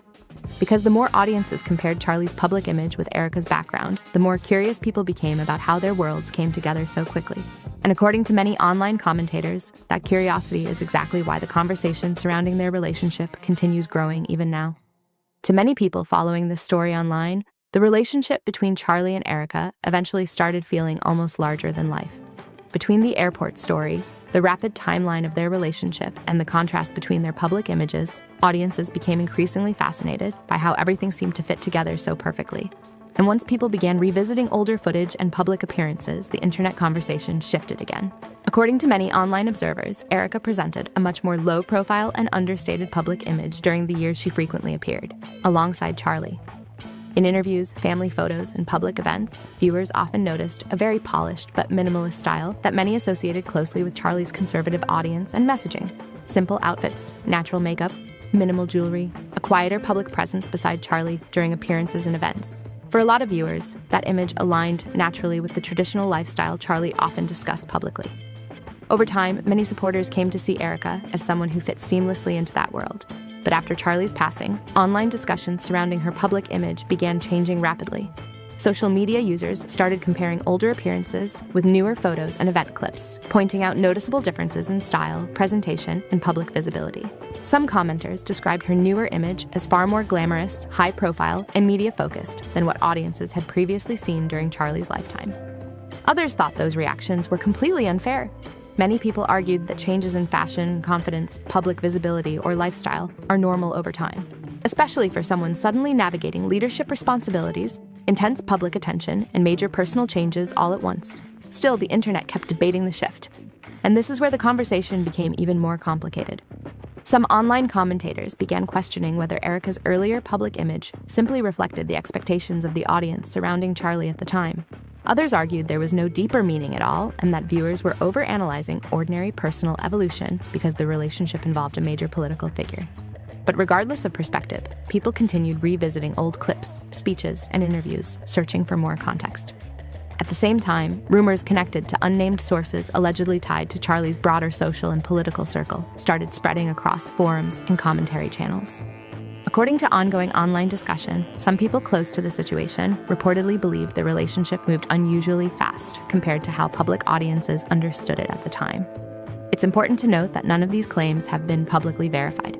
But once speculation surrounding the relationship timeline began gaining traction, internet communities started examining every small detail more closely than ever before. That included the airport story, Tyler Bowyer's reported role in introducing them, the speed of the engagement, and even public comments involving timing, marriage, and future family plans. Some online discussions focused specifically on reports that Erika may have expressed urgency about settling down and building a family because of age and long-term planning. Others argued that conversations about marriage timelines are completely normal in serious adult relationships and shouldn't automatically be viewed as controversial. That disagreement became another major dividing line online, and then, as often happens on the internet, speculation started becoming more dramatic. Anonymous users across social media and political forums began building increasingly elaborate theories around the relationship, connecting unrelated political narratives, public figures, and online rumors together into much larger stories. One viral comment reacting to Erika's old statement that nothing is by coincidence gained major attention after a user suggested the relationship timeline seemed too perfectly aligned to them personally. The post spread quickly across discussion pages and reaction channels, fueling even more debate. Soon afterward, other users began creating broader theories involving political influence, networking circles, and media visibility surrounding Charlie's growing platform and public reach. None of those theories have been supported by verified evidence, but that hasn't stopped internet communities from continuing to investigate every resurfaced clip, archived interview, and public appearance connected to Charlie and Erika's relationship timeline. Because according to many online observers, the more people revisit the story, the more they feel there are still unanswered questions surrounding how two seemingly very different worlds came together so quickly in the first place. As online discussions surrounding Charlie and Erika continued growing, some theories quickly became far more dramatic than others. Certain commenters began connecting the relationship timeline to broader political conversations already circulating across the internet, creating speculation that spread rapidly through forums, reaction videos, and social media threads. A few users specifically focused on how quickly Charlie and Erika's relationship appeared to progress, arguing that the timeline felt unusually fast from an outside perspective. Others immediately pushed back, pointing out that public figures often move through relationships under very different circumstances than ordinary people, especially while living highly visible lives. And that divide only made the conversation grow even larger. Some online critics also revisited Erika's earlier career background, including her pageant history, television appearances, branding work, and public-facing projects. According to certain internet commentators, those experiences suggested she was already highly comfortable with media attention and public visibility long before becoming connected to Charlie's political world. Supporters saw nothing unusual about that at all. They argued that pageants, media work, networking, and branding experience are extremely common stepping stones for people involved in public careers, business, or advocacy work. Others believed audiences were unfairly turning ordinary professional experience into something suspicious, simply because the relationship became politically visible. But critics online continued questioning parts of the public narrative surrounding how Charlie and Erika met and how quickly their relationship evolved. One recurring topic involved Erika's airport story, which some viewers described as romantic, while others felt it sounded almost too cinematic after hearing it repeated online so many times. That debate alone generated thousands of comments across platforms, with audiences split between seeing coincidence and seeing carefully polished storytelling. And this is where the conversation expanded far beyond the wedding footage itself. What originally started as discussion about leaked clips and body language eventually turned into a much larger internet mystery involving public image, political branding, media perception, and relationship dynamics inside highly visible public circles. Every resurfaced interview, every archived photo, every old podcast clip, all of it started being re-examined by audiences searching for context and trying to understand the relationship from a new perspective. At the same time, many viewers believe social media may have amplified ordinary relationship details into something far bigger than reality. Others argue that public figures naturally invite deeper scrutiny because their personal lives often become closely tied to their public messaging and professional image. Either way, one thing is clear: the internet remains deeply fascinated by Charlie and Erika's story. And with new discussions, clips, and theories continuing to surface almost daily, it doesn't look like that conversation is slowing down anytime soon. So now the question goes to you. Do you think the internet is simply overanalyzing a very public relationship? Or do you believe there are still parts of the story people haven't fully understood yet? Leave your thoughts in the comments below. And if you want more deep dives into major internet discussions, political media stories, and viral online controversies, make sure to like, subscribe, and check out the next video. We had thousands that were registered to vote. I think we're at like over 200,000 for merch sales. Don't quote me on that because I think it just keeps like bumping up like USA, since Charlie was killed, just so you guys know, this is a fact, has made more than $100 million. That is separate from the $40 million they made. Picture of her kids holding her husband's book. Then a video comes out and she's giggling 2 weeks after he passed, and she's talking about merchandise sales. I mean, she could have done the Jackie Kennedy. Candace Owens isn't holding back anymore. This has gone way beyond light criticism. Now she's making serious allegations, claiming Erika Shady ran a merch operation tied to the TPUSA community that allegedly brought in massive profits. And this time she didn't come empty-handed. Candace says she has receipts, including an audio clip where Erika is heard laughing with her team about merch sales just days after Charlie passed. That single detail? It's what's making people stop and really pay attention. But this is where everything shifts. Candace isn't standing alone anymore. USA cult members are furious that Erika Kirk has been called a grifter, yet this audio seems to point to just that. Reports say she's now working with Charlie Kirk's own sister. That changes the tone completely. When family steps in, it hits differently. It no longer feels like outside noise. It starts to feel like something coming from inside the circle. And before even breaking down how the merch situation allegedly worked or where the money may have gone, there's one key detail about that. Audio that makes the timing feel intentional. So the internet didn't stay quiet for long. Kirk calling Charlie Kirk's funeral the event of the century in the new leaked audio that Candace Owens posted is crazy. The audio Candace released spread fast, with people replaying it over and over. In the clip, Erika sounds upbeat, even laughing with her team while talking about strong merch performance. On its own, it might sound like a leader praising results. Nothing unusual there. But this is where it gets more complicated. The issue isn't just what's said, it's when it was said. According to Candace, that recording comes from a meeting held just days after Charlie's passing. And once you place that audio into that timeline, the tone starts to land differently for a lot of people. Suddenly, it's not just a clip, it's a question mark. And if that timing alone raises concern, it only opens the door to even bigger questions that follow. I don't even know where to begin. The fact that we were able to pull off an event of a century, like it's just insane. Then the video dropped, and that's when things really took off. In the clip, Erika is smiling widely, repeatedly highlighting how strong the merch sales are.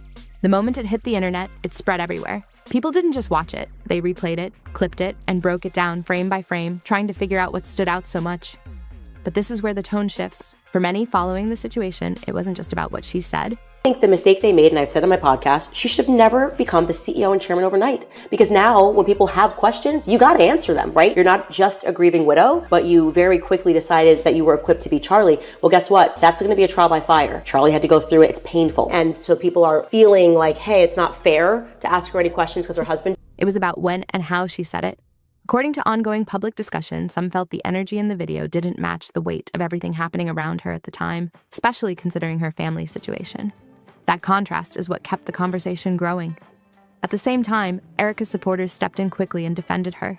They argued that she was simply continuing her responsibilities and recognizing her team's work during a difficult period. Still, even within that defense, there was a quieter tension building. More people began connecting this moment to earlier concerns, suggesting that questions about financial focus hadn't just appeared overnight. They had been building. And this is where it gets more complicated.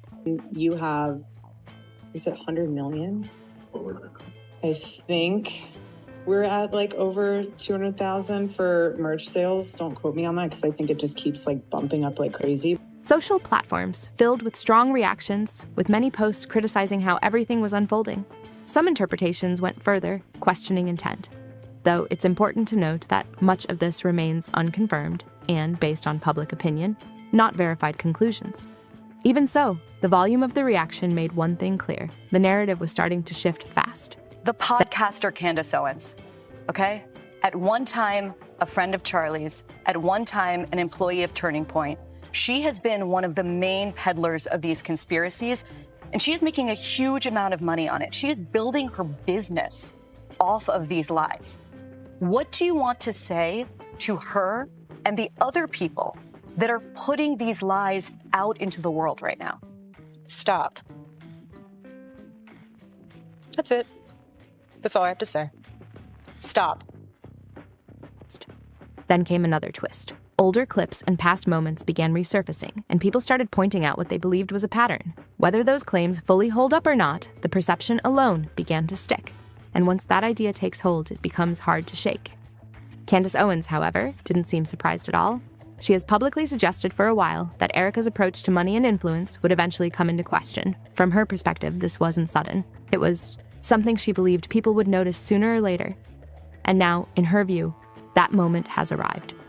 One of her earliest criticisms focused on how quickly Erika stepped into a major leadership role after Charlie's passing. Point USA, since Charlie was killed, just so you guys know this is a fact, has made more than $100 million. That is separate from the $40 million they made at Mar-a-Lago the other night. So since Charlie has died, that organization has taken in $140 million. But gosh darn you people that are making hundreds of dollars every day on YouTube. Candace argued the move felt rushed and limited space for oversight during a sensitive time, because once that position is secured, questioning decisions becomes much harder. And that alone added another layer to an already intense situation. But that wasn't the only concern raised. Candace also pointed to moments where she believed Erika leaned into public attention during her period of grief in ways that could be seen as financially beneficial. Whether that interpretation is fair remains part of ongoing debate. But it's a claim that continues to keep this story moving forward.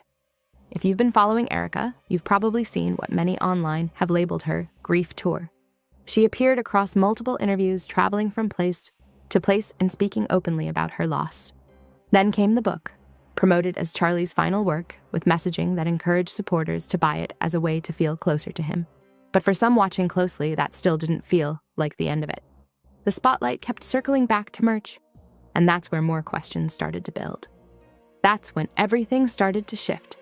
Once Candace claimed she understood how the merch side was operating, she didn't hold back. She called it out directly. This came after Erika had already issued public warnings, accusing Candace of spreading false claims and telling her to stop. But instead of backing off, Candace pushed further, and that move only intensified the situation. According to Candace, this wasn't sudden.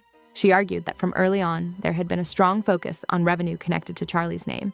Then she laid out her version of how the merch system worked, claiming sales were treated as a top priority, even during emotionally heavy moments. During public appearances, she pointed to figures suggesting Turning Point USA generated over $100 million in merch revenue, with additional millions tied to high-profile events. And this is where it gets more complicated. One event frequently mentioned in discussions is a black tie gala reportedly held at Mar-a-Lago, where tickets were said to reach up to $10,000 per plate, with a large crowd in attendance. While exact totals aren't fully confirmed, estimates shared publicly suggest the event brought in tens of millions. Numbers like that only made the situation feel bigger and harder to ignore. But the most talked about detail came next. According to claims circulating online, new merchandise appeared almost immediately after Charlie's passing. One shirt reportedly featured a stylized image of him alongside the words, "Here I am, Lord, send me Isaiah 6:8. In the days that followed, several more designs were released, portraying him in a heroic light, and many of them sold out quickly. And it didn't stop there. Reports also mention a GoFundMe campaign connected to the situation, with some sources claiming it brought in over $6 million in donations. While those figures remain unconfirmed, the combination of merch drops, large-scale events, and fundraising efforts created intense public scrutiny. And once that level of attention hits, it doesn't fade easily. It only builds. So through all of this, Candace kept coming back to one simple question. Where is all the money actually going? If everything is above board, then what explains the scale of revenue coming in from merch alone? It's a direct question, and one that still hasn't received a clear public breakdown. Even after the video of Erika celebrating sales spread everywhere, there was no detailed response. And that silence quickly became one of the loudest parts of the story. That's when everything started to shift again. Erika has responded strongly to criticism in the past, so this time, the lack of a clear reply stood out. Some saw it as a calculated move, others saw it as hesitation, but either way, it added pressure. The strong public goodwill once tied to Charlie's legacy now seems, at least in part, to be facing real strain. And this is where it gets more complicated. Reports suggest Charlie's sister has now stepped into the situation, and that changes everything. When concerns start coming from inside the family, it carries a different weight. It's no longer just outside voices asking questions. It starts to feel much closer to the center of it all. At the same time, critics have continued to question Erika's priorities during this period.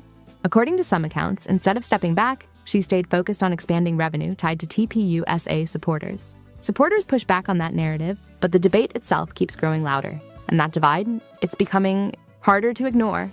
Then there's another layer. Some individuals connected to Charlie's earlier circle have expressed concern, suggesting the current direction doesn't fully reflect the values they associate with him.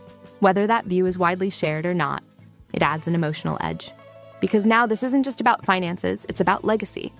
And this is where things take another turn. According to statements attributed to Charlie's sister, there are concerns about financial transparency within TPUSA under Erika's leadership. An independent review has reportedly pointed to missing tax or audit-related documents, though full details haven't been publicly confirmed. What raised even more attention is the timing. Claims suggest these records became unavailable months before Charlie's passing, during a period when Erika was becoming more involved in operations. And that detail only adds more weight to the questions still hanging in the air. Apparently, Charlie had already started asking serious questions before everything happened. According to claims circulating publicly, he brought in a new team to audit the company's finances, looking for clarity on what was really going on. But before any results from that audit were ever revealed, his passing changed the course of everything. And once new leadership stepped in, some believe those efforts were quietly pushed aside, a detail that reportedly pushed his sister to finally speak out. But this is where things take a sharp turn. One of the most controversial moments being discussed involves an event where, according to insiders, a visual recreation tied to a significant moment in Charlie's story was presented to a large audience. Attendees were reportedly allowed to step inside and take photos. Critics described it as deeply uncomfortable, while others argued the intention may have been misunderstood. But either way, the reaction was immediate and intense. For members of Charlie's family, this moment appears to have crossed a line. Some accounts suggest they saw it as turning something deeply personal into a public display. Whether that interpretation is completely accurate or not, it added a strong emotional layer to an already tense situation. And from that point on, the pressure didn't slow down. It only grew. And now, Erika has remained mostly silent as more questions continue to surface. New claims, resurfaced clips, and financial discussions keep circulating, and the conversation is no longer coming from just one direction. According to public statements, even people close to Charlie have begun questioning whether everything adds up. And when voices from that circle start speaking, it changes how the entire situation is viewed. So now the question has evolved. It's no longer just about whether certain decisions went too far. It's about whether these concerns were visible the whole time, hiding in plain sight. Because if the financial side of the story is forced fully into the open, it may not stop at merch. It could lead to something much bigger. When we got married and we went to our honeymoon the next day, we decided for our honeymoon that it would be a disconnected honeymoon, meaning no computers, no cell phones, just being able to pour into each other, plan out what our family life would look like, what type of parents we want to be, what type of spouse we want to be, so really just pour into each other. And so, again, no phones, but at the time, Charlie's assistant gave Charlie a bat phone for emergencies, so there was only emergency phone numbers on this phone. For years, many people viewed Erika and Charlie Kirk's honeymoon story as the beginning of a picture-perfect conservative love story. It was often shared as a sweet chapter in their relationship. But this is where things change. Once Charlie's sister, Mary, became part of growing public discussions, some people started looking at that story in a very different way. I never dated here because I saw vicariously through my roommate how terrible it was. Somehow getting drinks was the replacement of having coffee and breakfast. I personally would rather have coffee or brunch with someone than go. I don't drink. I find it unproductive, not because I'm holier than whatever. I just don't operate that way. But I always thought it was very strange how she would go to drinks with one guy and then go to dinner with another. So it goes twofold here. So if you're expecting to marry someone that I was blessed with, like a Charlie, you have to be the type of woman that will attract a Charlie. Are you going to church? Are you going to Bible study? Suddenly, the polished image that once seemed untouchable began raising new questions. As more people revisited the honeymoon story, certain details that once sounded charming started striking some listeners as awkward or unusual. According to public discussion, a number of observers now wonder whether Charlie may have noticed signs of deeper issues long before anyone else was paying attention.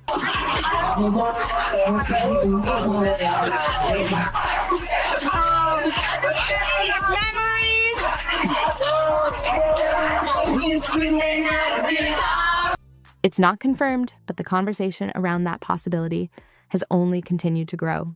And this is where it gets more complicated. As people connected Erika's past stories, ongoing family tensions, and claims later discussed by Mary, the honeymoon story began taking on an entirely new meaning.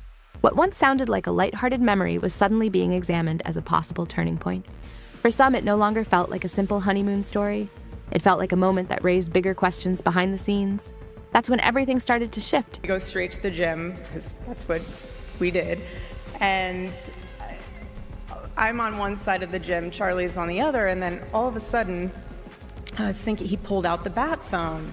And I was like, okay, maybe he's gonna put on some music. He loved classic rock. I was like, maybe he's gonna put on some music.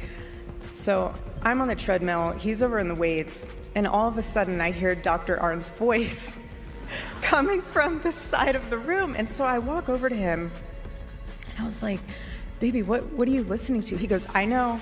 He was like, I'm almost done. He's like, I have to finish just a few more lectures from Dr. Arn. I have a few more certificates I have to get from my online courses at Hillsdale. We're almost there. I can't skip him. I was like, baby, you do what you got. The attention surrounding Erika was no longer being driven only by online speculation.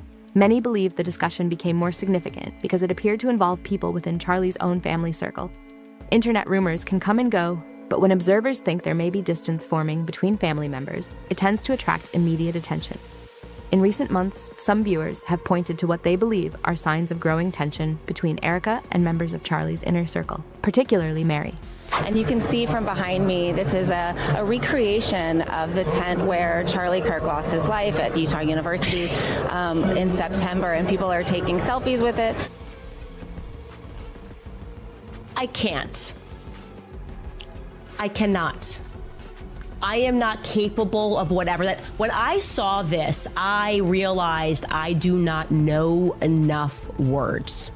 I had to consult a thesaurus, and I still could not land upon the correct adjective to describe. According to online discussion, some observers speculated that Mary may have been uncomfortable with how Erika handled aspects of Charlie's public image after his passing. Those claims remain unconfirmed, but they quickly drew attention online. And once that conversation started gaining momentum, many people began revisiting older interviews and stories through a completely different lens, especially the honeymoon story.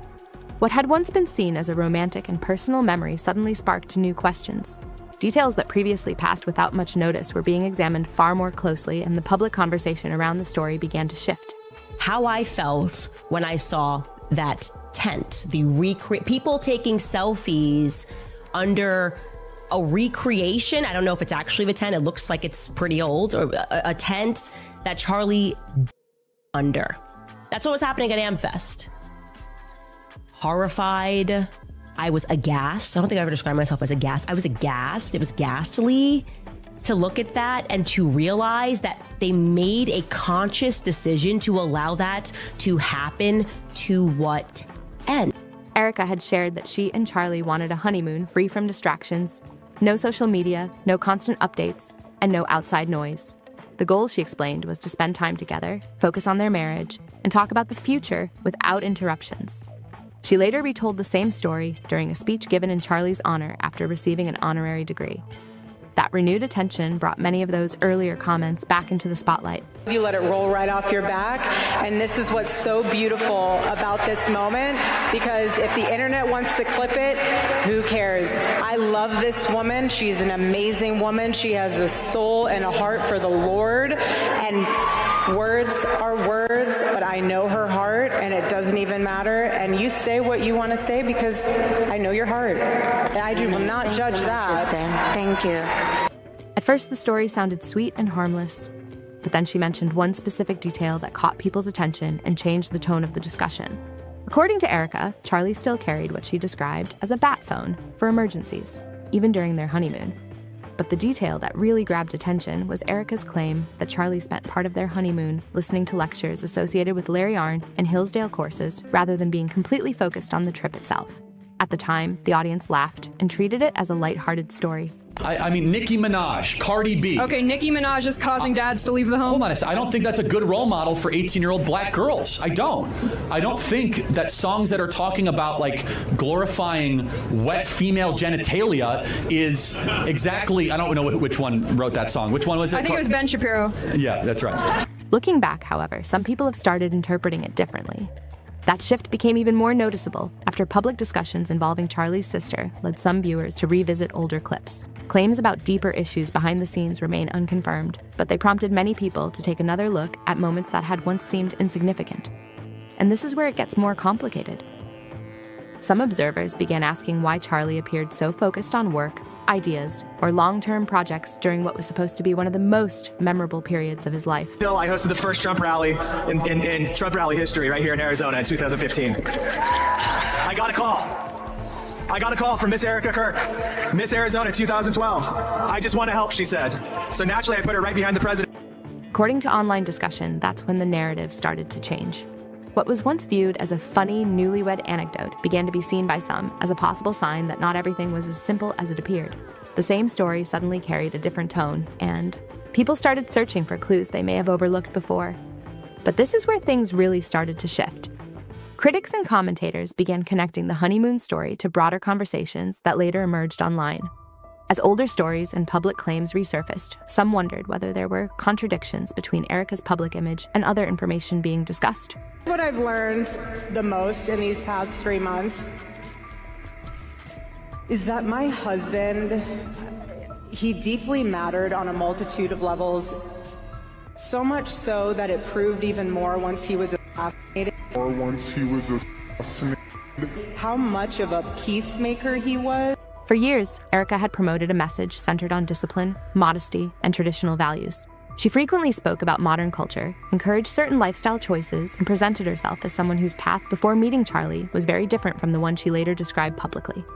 But then online users started digging through older content, and the conversation quickly picked up speed.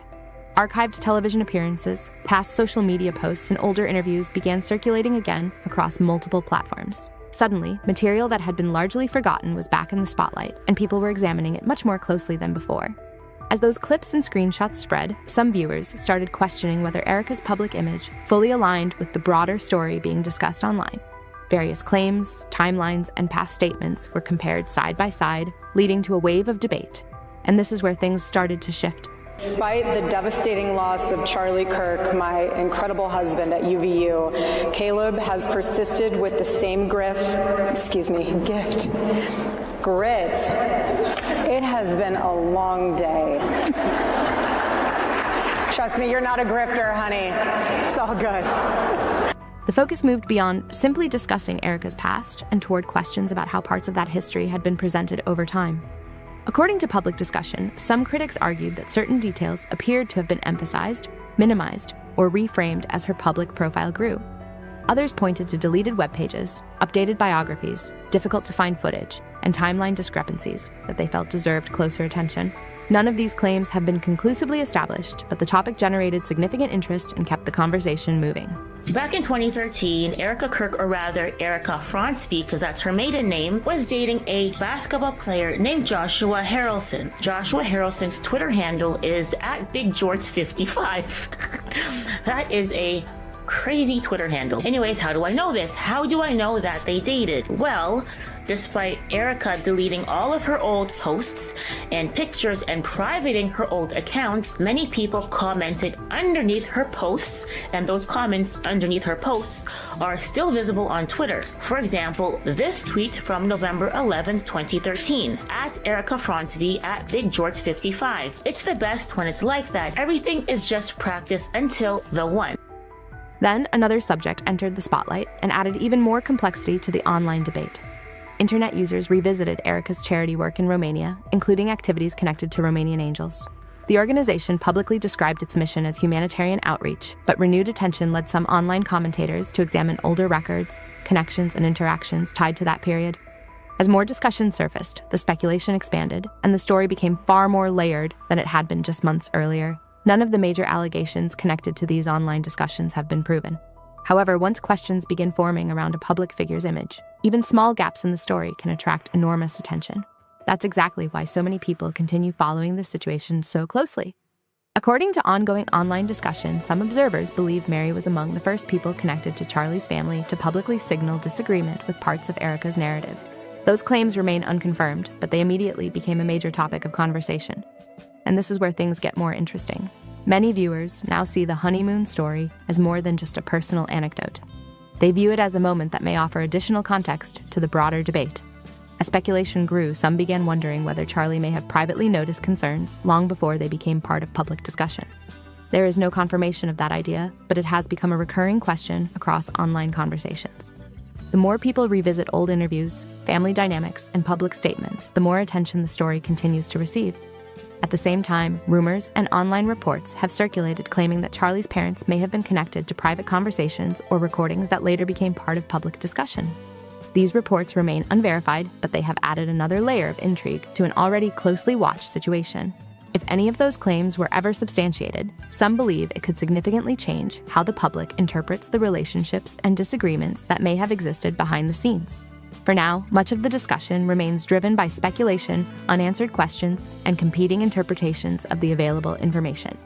According to public discussion, that possibility changed the way many people interpreted events following Charlie's passing, particularly Erika's increasingly visible role within political and public circles.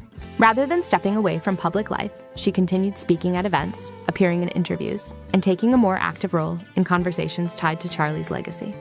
And that's when everything started to shift for some observers. While Erika often spoke about grief, faith, marriage, and preserving Charlie's memory, not everyone viewed those appearances the same way. Some online commentators felt certain moments appeared highly polished or carefully presented, while others saw them as a natural part of honoring a public figure's legacy.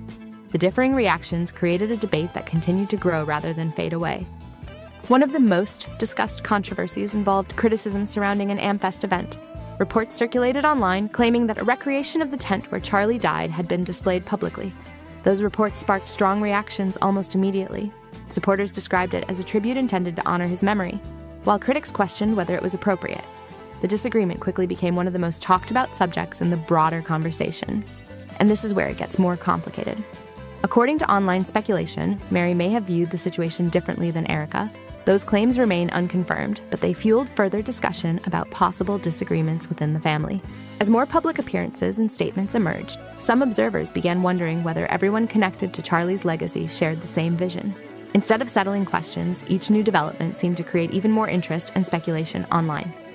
As the online discussion continued growing, viewers began scrutinizing nearly every aspect of Erika's public appearances. Speeches, interviews, and even body language became subjects of debate. One moment that attracted particular attention reportedly occurred during a TPUSA event. Some critics argued that Erika appeared upbeat, confident, and energetic rather than outwardly subdued, and that observation quickly sparked conversation across social media.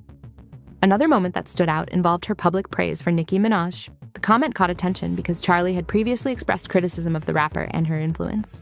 While opinions differed on whether the remark was significant, it became another example of how closely people were examining Erika's public statements by that stage of the story. And this is where things became even more complicated. According to online speculation, some people within Charlie's broader circle may not have viewed certain moments the same way Erika did. Those claims remain unverified, but they added to growing discussions about possible differences in perspective among people connected to Charlie's legacy. Even minor verbal mistakes during public appearances began generating outsized attention almost overnight. Several clips spread widely online as viewers revisited them frame by frame. In one instance, Erika referred to Charlie's passing in a way that some interpreted differently than others. In another widely shared clip, she appeared to accidentally say grift instead of grit while discussing his work. Neither moment proved anything on its own, but both quickly became major talking points because of the broader conversation already unfolding online. By then, the honeymoon story had resurfaced once again. What many once viewed as a harmless and amusing memory was now being examined as part of a broader narrative. According to public discussion, some observers began connecting it to larger questions about Charlie's focus, Erika's public messaging, and reported tensions within the family. Whether those interpretations are accurate remains uncertain, but the shift in perception was impossible to ignore. A story that once seemed simple had become one of the most debated pieces of a much bigger puzzle. That's the part of the story that continues to generate so much discussion online. According to public conversation, some people believe that if Charlie's sister is now publicly expressing a different perspective, it naturally raises questions about what Charlie himself may have thought during his lifetime. Others, however, argue that there simply isn't enough information to draw firm conclusions. Either way, the debate keeps returning to the same moments and the same unanswered questions. Some observers have wondered whether the honeymoon story revealed details that were overlooked at the time. Others have questioned whether the pressures of public life may have been affecting the couple long before anyone realized. None of that has been confirmed, but the speculation has kept the story alive. And this is where things get interesting. the discussion often circles back to small details that many people originally dismissed. One comment that gained traction online read, "No tech on the honeymoon, but do online courses." The remark spread widely as users debated what, if anything, it suggested about the story. As older clips continued resurfacing, more reactions followed. "She tripped over her words there," one viewer wrote while discussing a viral clip. Another commenter criticized the honorary degree ceremony, writing, "The whole honorary degree is such a useless scam." The reactions became even more varied as additional interviews and public appearances were revisited. One person commented, "Gym on the honeymoon, lectures on the honeymoon, I'm 65 years old, and this sounds like a made-up story. It gets worse every time she speaks." Others pushed back against those criticisms and argued that people were reading too much into isolated moments. But this is what kept the story moving forward. Every resurfaced clip seemed to spark a brand new round of debate, leaving the public conversation far from settled. One of the harsher comments circulating online was a claim that she never loved him. That accusation has not been proven, and it remains part of broader online speculation rather than an established fact. Even so, the growing debate has changed how many people view the honeymoon story today. What once sounded like an innocent newlywed memory is now being interpreted very differently by some followers of the controversy. And the question that keeps resurfacing is simple. If it was truly just a harmless moment, why do these discussions continue to attract so much attention years later? What do you think about the speculation surrounding this situation? Share your thoughts in the comments, and be sure to like and subscribe. According to many observers, this story may still have more developments ahead. He's not a violent guy who's talking to people on college campuses. Wasn't even particularly rude. Who's tried to be pretty reasonable with people. Everything I saw seemed reasonable. He's a very intelligent guy. Yeah. You know, whether you agree with him or don't. And there's a lot of stuff that I didn't agree with him on. That's fine. You're allowed to disagree with people without celebrating the fact they got But you can't disrespect his passion. Yeah. The moment Erika Kirk stepped into that courtroom, everything changed. No buildup, no warning. Just a sharp turn that flipped the entire story. Even Joe Rogan reacted because this didn't feel small. It felt big. What started as quiet suspicion turned loud fast. People stopped watching and started questioning everything. But here's what really stood out. It wasn't just what she said, it was how Charlie's family reacted. Not shocked, almost like they'd seen this side before. Let anyone disenfranchise you because you're a young man, especially a young white male man. Don't ever let anyone talk down to you. We need strong men out there, strong men who are convicted, that will be good leaders, good husbands, good fathers like mine. We need that. And young women, we need you to also rise up. And the shift? Instant? The second she defended Tyler Robinson, the entire room changed. Her tone stayed calm, almost too calm for a moment like that. No panic, no hesitation, just control. She described him as young, spoke about his background, then said he shouldn't be disenfranchised because he is not only young, but also white. That line stuck. And then she went further. She forgave him, publicly, said she prays for him. Don't compromise yourself. Don't look at other women and compare yourself. God has created you for a purpose and a reason far greater than you and I will ever know on this side of heaven. But just know that as long as you're a part of Turning Point USA, you have us by your side, and we will be there for you every. And that's when everything flipped. Because forgiveness is one thing, but in that moment, tied to her husband's passing, it hit completely different. Even Joe Rogan took notice, and that says a lot. He doesn't jump into every situation, but this one pulled him in fast. He questioned the tone, the timing, the mindset behind it. At one point, he even said, "You're doing an acting gig for the CIA or something." Thing that people want, right? That attention, fame thing. Yeah. That is what they really want. Okay, so Jamie will find it. She's got fireworks behind her. She's wild. Erika Kirk CIA video releases serious questions. That's the one I just played. Yeah. It didn't have. It had a 5-second clip, and the rest was not. Oh, but the full video's out there. I watched it, and it's very weird. So it's the same video. So see if you play it. It's about EMP attacks and power grids. The whole rest of this was not that.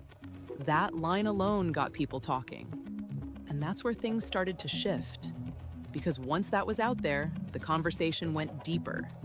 People began asking, who even called you for that? The speculation didn't stay surface level. It started building. Rogan was saying what many had been thinking but never said out loud.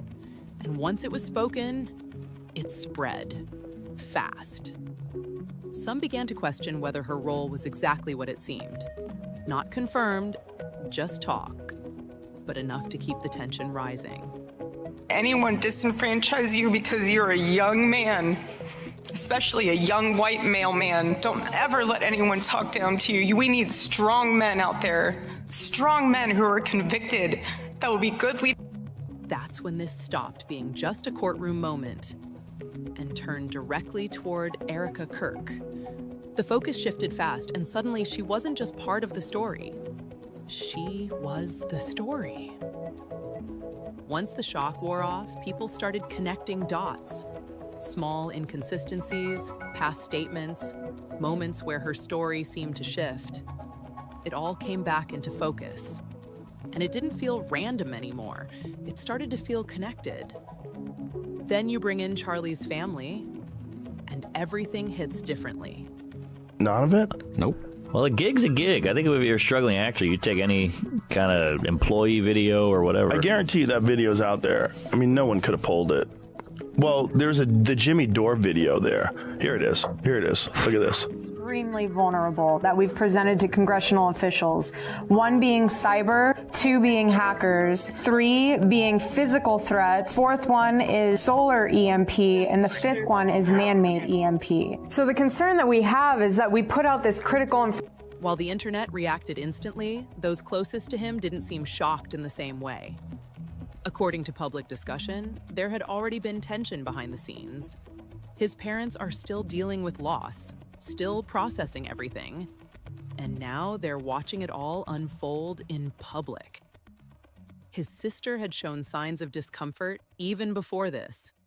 From appearances to how events were presented after Charlie's passing, questions were already there. So when Erika spoke in court like that, it didn't feel like a one-time moment. It felt like part of something ongoing. There's footage of Erika Kirk out in New York, drinking, partying, living a very public lifestyle. And it wasn't just a one-time moment. It showed up more than once. And people noticed that fast. Partying, socializing, living a very public, very social lifestyle in New York. At the same time, her statements painted a completely different picture. She presented herself one way, while other details suggested something else. That contrast didn't go unnoticed. It kept getting stronger. She described herself as disciplined, guided by faith, almost set apart from that kind of environment. But that's where things started to feel off. Because when those two images don't fully match, people start connecting dots. And once that starts, every moment gets viewed differently. Never dated here because I saw vicariously through my roommate how terrible it was. Somehow getting drinks was the replacement of having coffee and breakfast. I personally would rather have coffee or brunch with someone than I don't drink. I find it unproductive, not because I'm holier than whatever. I just don't operate that way. But I always thought it was very strange how she would go to drinks with one guy and then go to Now bring Joe Rogan back into this, because his reaction didn't stop at the courtroom. It went deeper. He kept circling one idea. Behavior like that doesn't just appear out of nowhere. He didn't make direct claims, but the questions hit hard. Why did the tone feel off? Why show that level of empathy toward Tyler? And at one point, he said her actions didn't come across like someone grieving. And when we go over this risk analysis, they hear what we're saying, but they don't want to take action. Take action. Well, there are 18 critical infrastructures. It's weird, but very weird. She's doing a CIA informational video. Weird. An acting gig, or is this something else? Perhaps, or, but even so, you're doing an acting gig for the CIA. That detail alone shifted how people started seeing everything. And that's when things changed again. People went back. Old clips, interviews, public appearances, all of it. Nothing got skipped. Even the way Erika used to talk about Charlie started to feel different when people watched it now. It wasn't that the facts changed, it was the perspective. And once that shift happens, it's hard to unsee. And this is where everything tightens even more. Because now it's not just about the courtroom or past clips, it's about the gap between what people thought they saw and what they think they're seeing now. Calls you for that. Yeah. You ever get one of those calls? No. No, I never got one of those calls. And my agent never hit me with that one. Yeah. It's odd. Well, there's a lot of people that think that she was his handler. She was Charlie Kirk's handler. But of course, there's a lot of people that think I have handlers. Yeah. You know. Well, you got about 9 Navy SEALs out there. They're not. They're my friends. They're not handlers. I know those guys. Okay. Well, they're tough they dudes. You think they are? They are tough dudes. Yeah. They know some stuff. That gap is what's pulling people in. Not one big moment, but the contrast between them. Every statement, every appearance, it all gets looked at differently now. And once that kind of attention locks in, every detail starts to matter more.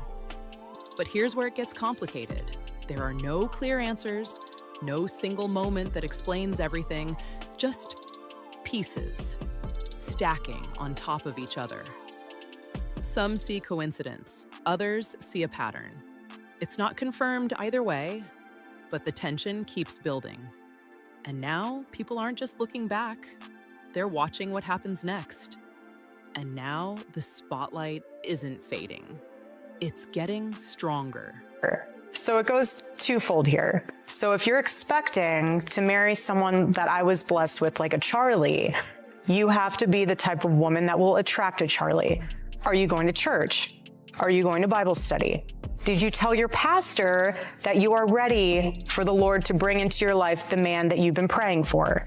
You yourself need to be prepared for that man, and only you will know how to do that. Does that mean staying out and understand how to be a biblical woman in society? I think it was Elizabeth Elliot that said, being a woman does not make me a better Christian or a certain Christian, but being a Christian makes me a very different woman. And I think understanding, yes, your biblical role, but also be the woman that your future husband deserves. Be the woman that, God wants you to be. You don't have to be out partying. Don't, be crazy thinking I'm running out of time when your God is the author of time. What started as one moment has turned into something people can't stop watching. Every move, every word, every appearance now carries weight. This isn't casual attention anymore. People are analyzing everything in real time. And this is where things shift again. It's no longer just about one event. It's about how everything connects. The courtroom moment, the past footage, the reactions, it's all blending into one bigger picture. Some believe they've already seen enough. Others are still waiting for something clearer. That divide keeps the conversation alive. And through all of it, one thing stays the same. No clear answers. Just a story that keeps evolving. And this is where the story hits a different level. Because now it's not just about what happened, it's about how it's being remembered. Moments that once passed quickly are now being replayed, rewatched, and looked at from completely new angles. Nothing feels small anymore. And that's where it gets more intense, because this kind of attention doesn't fade. It builds. Every new take adds another layer, another question. Now, it's not just one version of events, it's multiple narratives forming at the same time, each one pulling people in a different direction. And that's where things stand right now. Still unfolding, still being debated, still holding attention. Because when a story reaches this point, it doesn't just disappear. Did he really know this version of her? Or was he seeing something completely different? That question is sitting right at the center of everything, and it's not going away.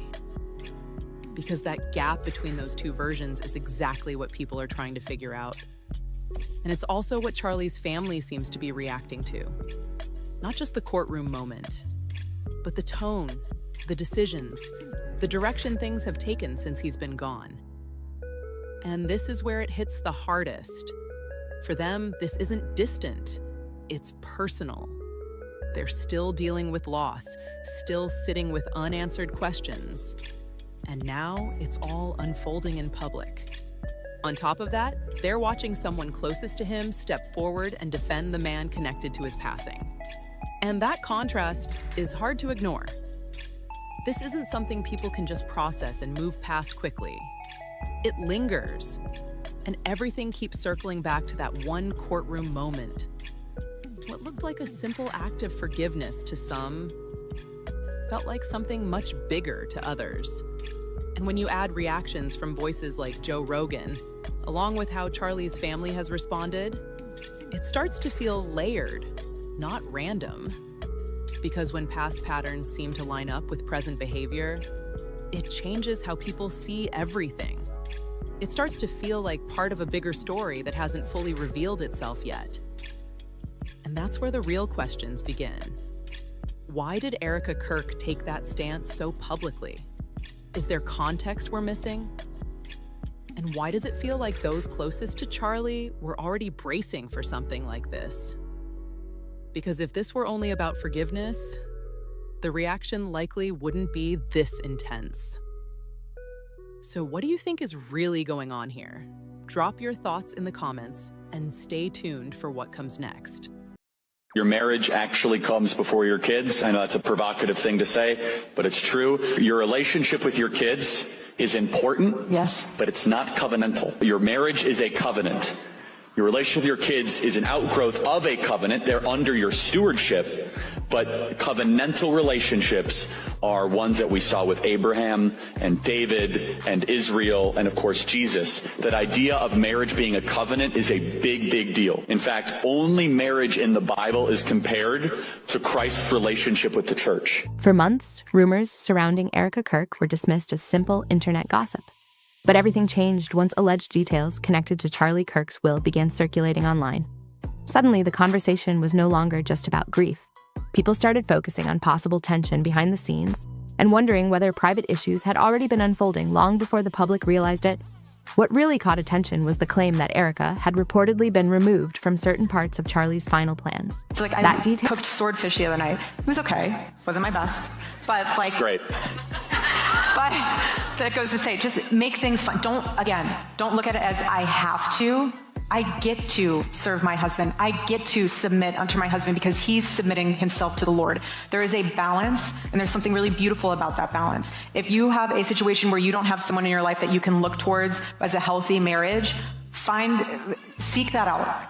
Whether that's in your church, whether that's in your community, whether that's something online, hold on to that so that you can have some form of an understanding of, okay, this is what I have to look forward to. I'm so excited, and God will make sure that the right man will come into your path. He won't walk past you. He won't miss you. God is always on time, and so is your future husband. So just wait on the Lord, and you'll get everything that you've prayed for and more. Stuff that you prayed for that you thought you needed. I think I always had that girly girl hidden within me. After being such a tomboy and experiencing that my whole life, it was like, oh, I can curl my hair, I can put on the mascara. I come from a great family that has That detail alone sparked major discussion online.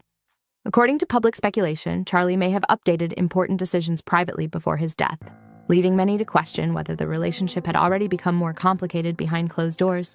And that's when everything started to shift. As more people revisited the timeline, older questions started resurfacing. Charlie's sister was allegedly seen questioning parts of the public narrative, former insiders appeared to create distance, and past connections suddenly became part of online discussion again. On top of that, some viewers claimed certain timelines no longer seemed to fully match earlier public perceptions. The deeper people looked, the more complicated the story appeared. Erika is very shrewd. She's very smart. It's a great story. I can't really tell you who this was, but it was a very important person. And it happened within hours of the news. And the call goes in, she takes it because it was a very important person. And the question was to her, okay, so this is a starting point. Like, what do you know? And she was like, I know everything. And I was like, that's amazing. One theory quickly spread online that Charlie may have changed parts of his plans after experiencing personal relationship issues in private. None of these claims have been confirmed publicly, but interest exploded because of reports surrounding the period before his death, especially involving Andrew Colvett. According to online discussion, Andrew's distance from Erika did not appear completely random to many viewers. The timing was what really caught people's attention. What about the guys you dated before Charlie? You were proposed to by Charlie in 2020. You started dating him in 2018, and 3 years before that, we're dating this guy, Tyler Massey. I mean, you guys would do couples photo shoots. This is still online, and this is only 3 years before you started dating Charlie. He's in heaven. Yeah, and 2 years later, you were dating this guy, Cabot Phillips, and here he is posting you guys on his public page saying, yes, we're that couple who gets painting lessons together. Again, this is a year before you started dating Charlie, and well within the 5-year period you claim to have never dated anyone, but you were out here dissing your room. At first, most didn't think much about it. Public circles shift constantly, friendships change, and people often move differently after major controversies. But things started raising eyebrows when Andrew's name suddenly resurfaced online again. According to public discussion, he allegedly began creating distance around the same time rumors spread that Charlie had been privately dealing with personal concerns behind the scenes. And once people noticed that overlap, the internet quickly started connecting dots. Andrew wasn't viewed as some random outsider commenting from afar. Many believed he was close enough to the situation to possibly notice tension before the public became aware of anything. And you can see from behind me, this is a recreation of the tent where Charlie Kirk lost his life at Utah University in September, and people are taking selfies with it. I can't. I cannot. I am not capable of whatever that. When I saw this, I realized I do not know enough words. I had to consult a thesaurus, and I still could not land upon the correct adjective to describe. That detail alone pushed the online discussion even further. That's why viewers continue paying close attention to his actions now. Erika later made a public post attempting to shut down the rumors, but critics online remained skeptical. Some questioned whether the public image surrounding the relationship fully matched what may have been happening privately. According to ongoing speculation, Charlie himself may have eventually started feeling the same way. How I felt when I saw that tent, people taking selfies under a recreation. I don't know if it's actually the tent. It looks like it's pretty old, or a tent that Charlie died under. That's what was happening at AmFest. Horrified. I was aghast. I don't think I ever described myself as aghast. I was aghast. It was ghastly to look at that and to realize that they made a conscious decision to allow that to happen. To what end? But this is where things became more complicated. The relationship rumors didn't grow because of one direct accusation. Instead, they spread through resurfaced timelines, past connections returning to public discussion, and details some online users felt did not fully line up. The more people revisited the story, the more layered the situation appeared. Yo, whose kids are these? Whose kids are these? Erika Kirk provided this as proof of where she was September 9th. For years, Erika publicly promoted an image centered around discipline, modesty, and traditional values. But now many online were questioning whether there was more happening behind the scenes than people originally realized. For years, supporters believed Erika perfectly matched Charlie's public image and values. But over time, internet users started revisiting old interviews, archived social media posts, and past video clips. Reality TV footage resurfaced, and former relationships that had once stayed mostly private suddenly became part of online discussion again.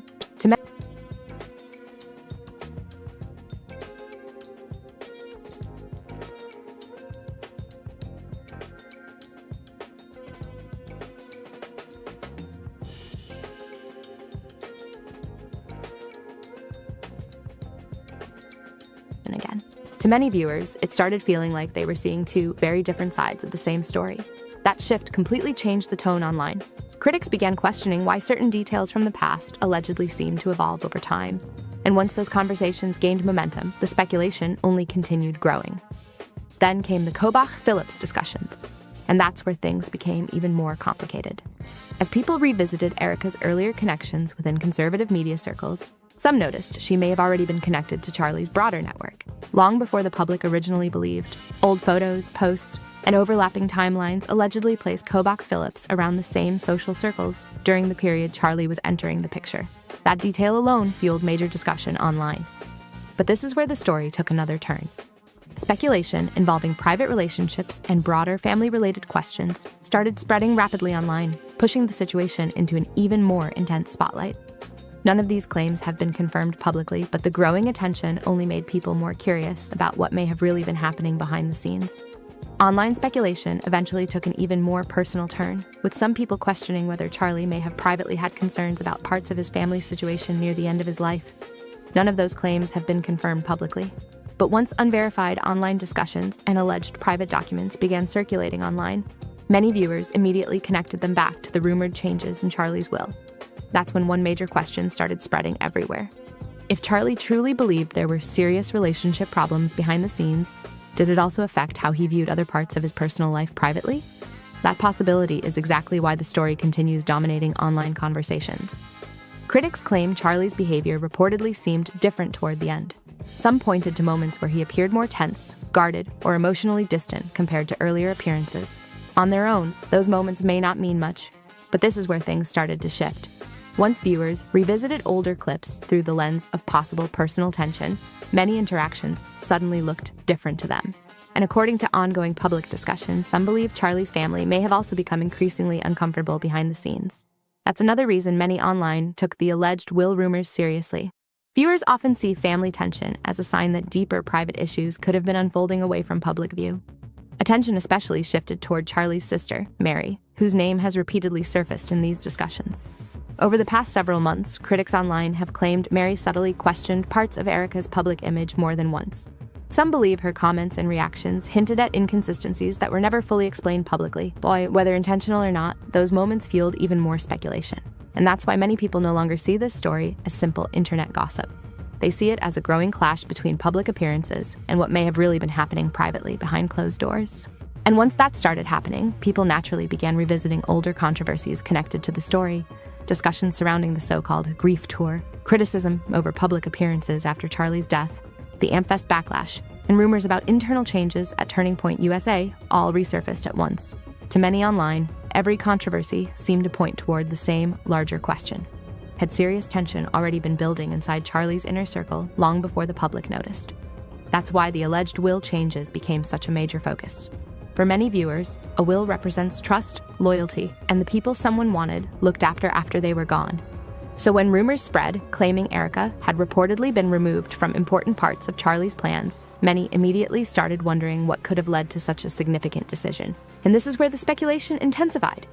Andrew Colvit's name also kept returning to the conversation for the same reason. Some online users believe his distancing may not have been random at all, but possibly connected to Charlie privately dealing with personal concerns he never fully addressed publicly. Once those theories collided with broader, family-related speculation online, the situation quickly became much larger than ordinary internet gossip. Now viewers are revisiting everything through a completely different lens.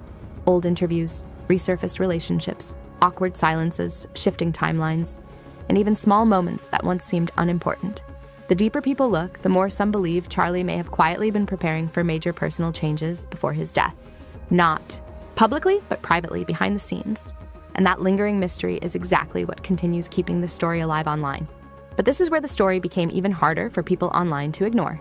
As more discussions spread across social media, viewers started questioning whether the public version of Charlie and Erika's relationship had always been carefully managed from the outside. The deeper people looked into old interviews and public appearances, the more they felt small details no longer carried the same meaning they once did. At the same time, online users began paying closer attention to the people surrounding Charlie during his final years. Some noticed certain longtime connections appearing more distant, while others seemed unusually quiet as speculation continued growing. None of this proves anything on its own, but according to public discussion, many believe those shifts added even more mystery to the situation.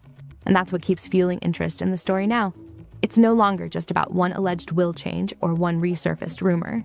To many viewers, it's about whether private tensions inside Charlie's inner circle had already been building for much longer than anyone realized. And the more timelines get revisited, the more questions continue surfacing online.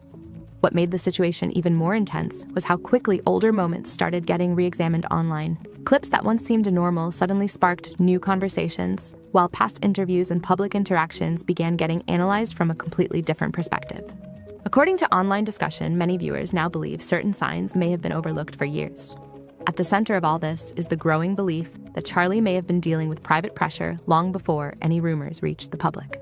Some online users pointed to subtle changes in his public appearances, while others focused on reported distance between people once closely connected to his inner circle. None of these theories have been confirmed, but together they've created a wave of speculation that continues gaining momentum. And this is where the mystery keeps growing. Every resurfaced timeline, old connection, and unanswered question seems to push the conversation even further. To many following the story, it now feels less like random internet gossip and more like pieces of a much larger situation slowly coming into focus behind the scenes. One online user wrote, "You do realize they were probably going through the process of a divorce before he passed?" Another commented, "The only way he believed in divorce was because of serious relationship problems."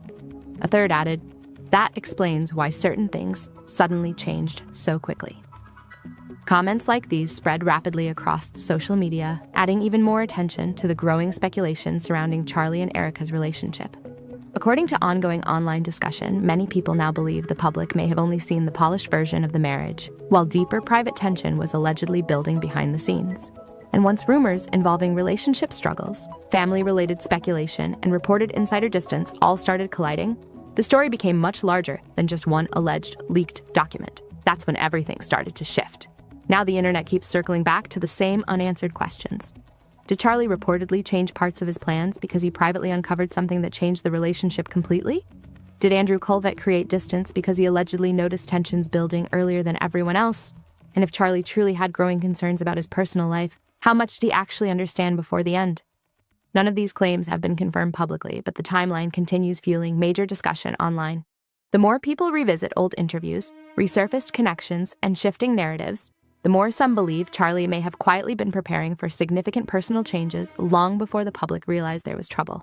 And that unanswered mystery is exactly why the conversation continues gaining momentum online.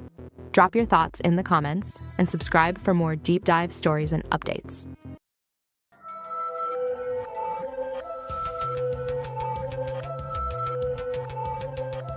We wanted to have 4. And I was praying to God that I was pregnant when he... Now she's saying that the kids aren't even Charlie's. So basically, Erika Kirk was left with no will money, no merch sale money, nothing. After Charlie Kirk was assassinated, he put that his children are going to get... This entire story looked perfect, until one detail changed everything. And once that detail came out, everything started falling apart. After months of nonstop online talk about Erika's private situation, everything flipped fast when a court decision came out of nowhere. A judge ordered a DNA test, and according to public reports, the results pointed to Erika's former partner as the biological parent connected to the case. Just like that, what people thought was just internet gossip turned into something serious overnight, and the whole story started looking different. Now it's not just rumors anymore. It's legal drama and big financial questions too. According to public discussion, this ruling could heavily impact her household situation. Children do exist because I don't think Charlie would lie about having kids. Erika, on the other hand, as we've seen, lies like she breathes, like she has it down to an art. And some online commentators claim the monthly payments could reach around $20,000. That number alone got people talking, but once the timeline started lining up, DNA test, court moves, past statements, that's when everything really started clicking for viewers. But here's where it gets more intense. People didn't stop at the court ruling. They started connecting other moments around the same time. Some online speculation suggests someone close to the situation may have discovered key information right before everything unfolded. Nothing is confirmed, but that didn't stop the internet from digging deeper and watching everything closely. Storytelling. So we're here at Bill's Burgers in New York City. And right near this very table was the first time Dada met Mom. What makes this even more interesting is that Erika had already brought attention to her private life before all this. In resurfaced videos, she talked about keeping major personal details hidden during an important time, saying she wanted privacy while going through big changes. Now those same clips are back, and people are analyzing every word, trying to connect it all to the court decision. And this is where people really started questioning things.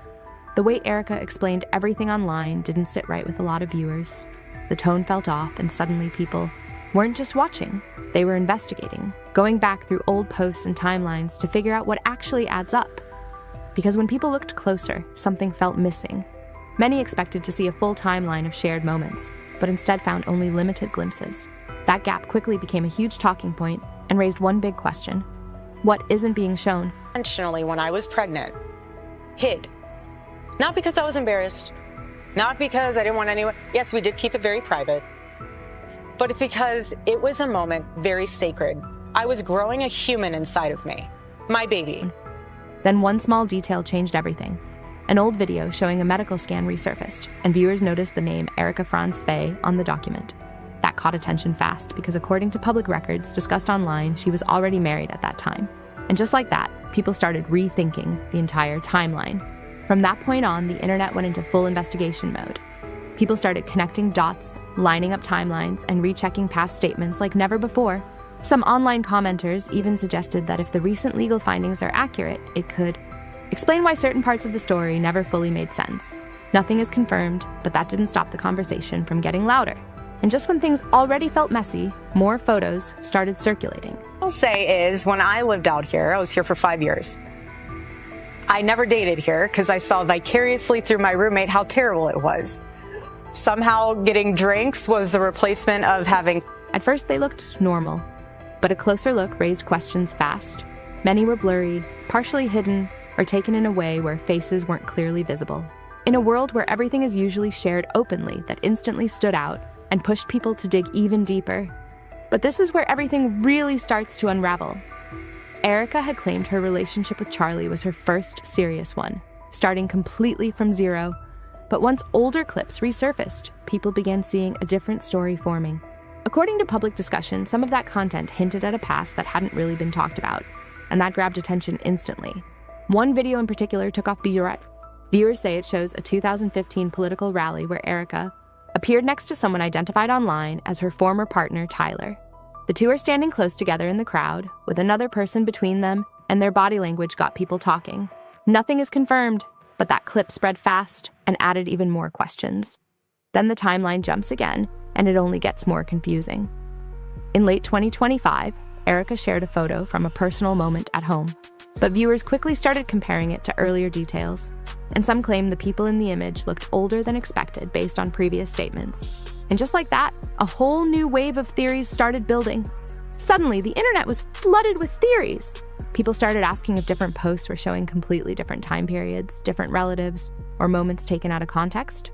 Others pointed out how easy it is for older images to resurface and confuse everything when there's no clear timeline. Either way, the questions kept piling up, and more people started digging deeper into Erika's past. And then everything shifted again. The focus moved back to Erika's former partner, the same person now being mentioned in discussions around the recent court results. Viewers began trying to connect past relationships with what's happening now, and that's when the story started feeling way more layered. At the same time, people revisiting Erika's older content noticed something else. Archived clips suggest she had an active dating life before meeting Charlie, which didn't match later claims that her story started from zero. That contrast raised eyebrows fast and pushed even more people to question what actually lines up. One name kept coming up again and again, Tyler J.T. Massey. Many viewers believe he's the same person seen with Erika in that rally video. In a resurfaced clip, Erika spoke highly of him, calling him amazing and even her best friend. That kind of energy made the relationship sound serious, and people noticed right away.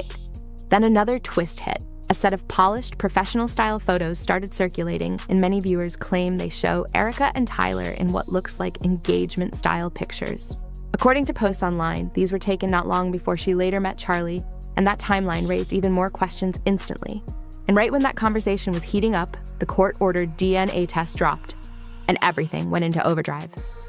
As soon as that news hit, people online started connecting Erika's past relationship to the recent legal findings. Some commenters even suggested Tyler could be linked to the results being discussed. Nothing is confirmed, but that didn't stop the theory from spreading fast. Then another moment added even more attention. Some viewers noticed Erika stayed active online during a very sensitive period, continuing to travel and film content. That sparked mixed reactions. Some people said everyone handles personal situations differently, while others questioned the timing. Either way, it kept the spotlight on her. Now all the pieces are on the table: past relationships, resurfaced clips, and a major court decision. People are trying to connect everything into one clear story, but instead of answers, it just keeps getting more layered, and that's what's keeping everyone watching. Once those clips and photos started spreading, the reaction was instant. Social media lit up, and suddenly people began questioning everything they thought they knew. Viewers went back, rechecked interviews, and compared timelines piece by piece. And the deeper they looked, the more complicated it all felt. Comment sections turned into full debates overnight.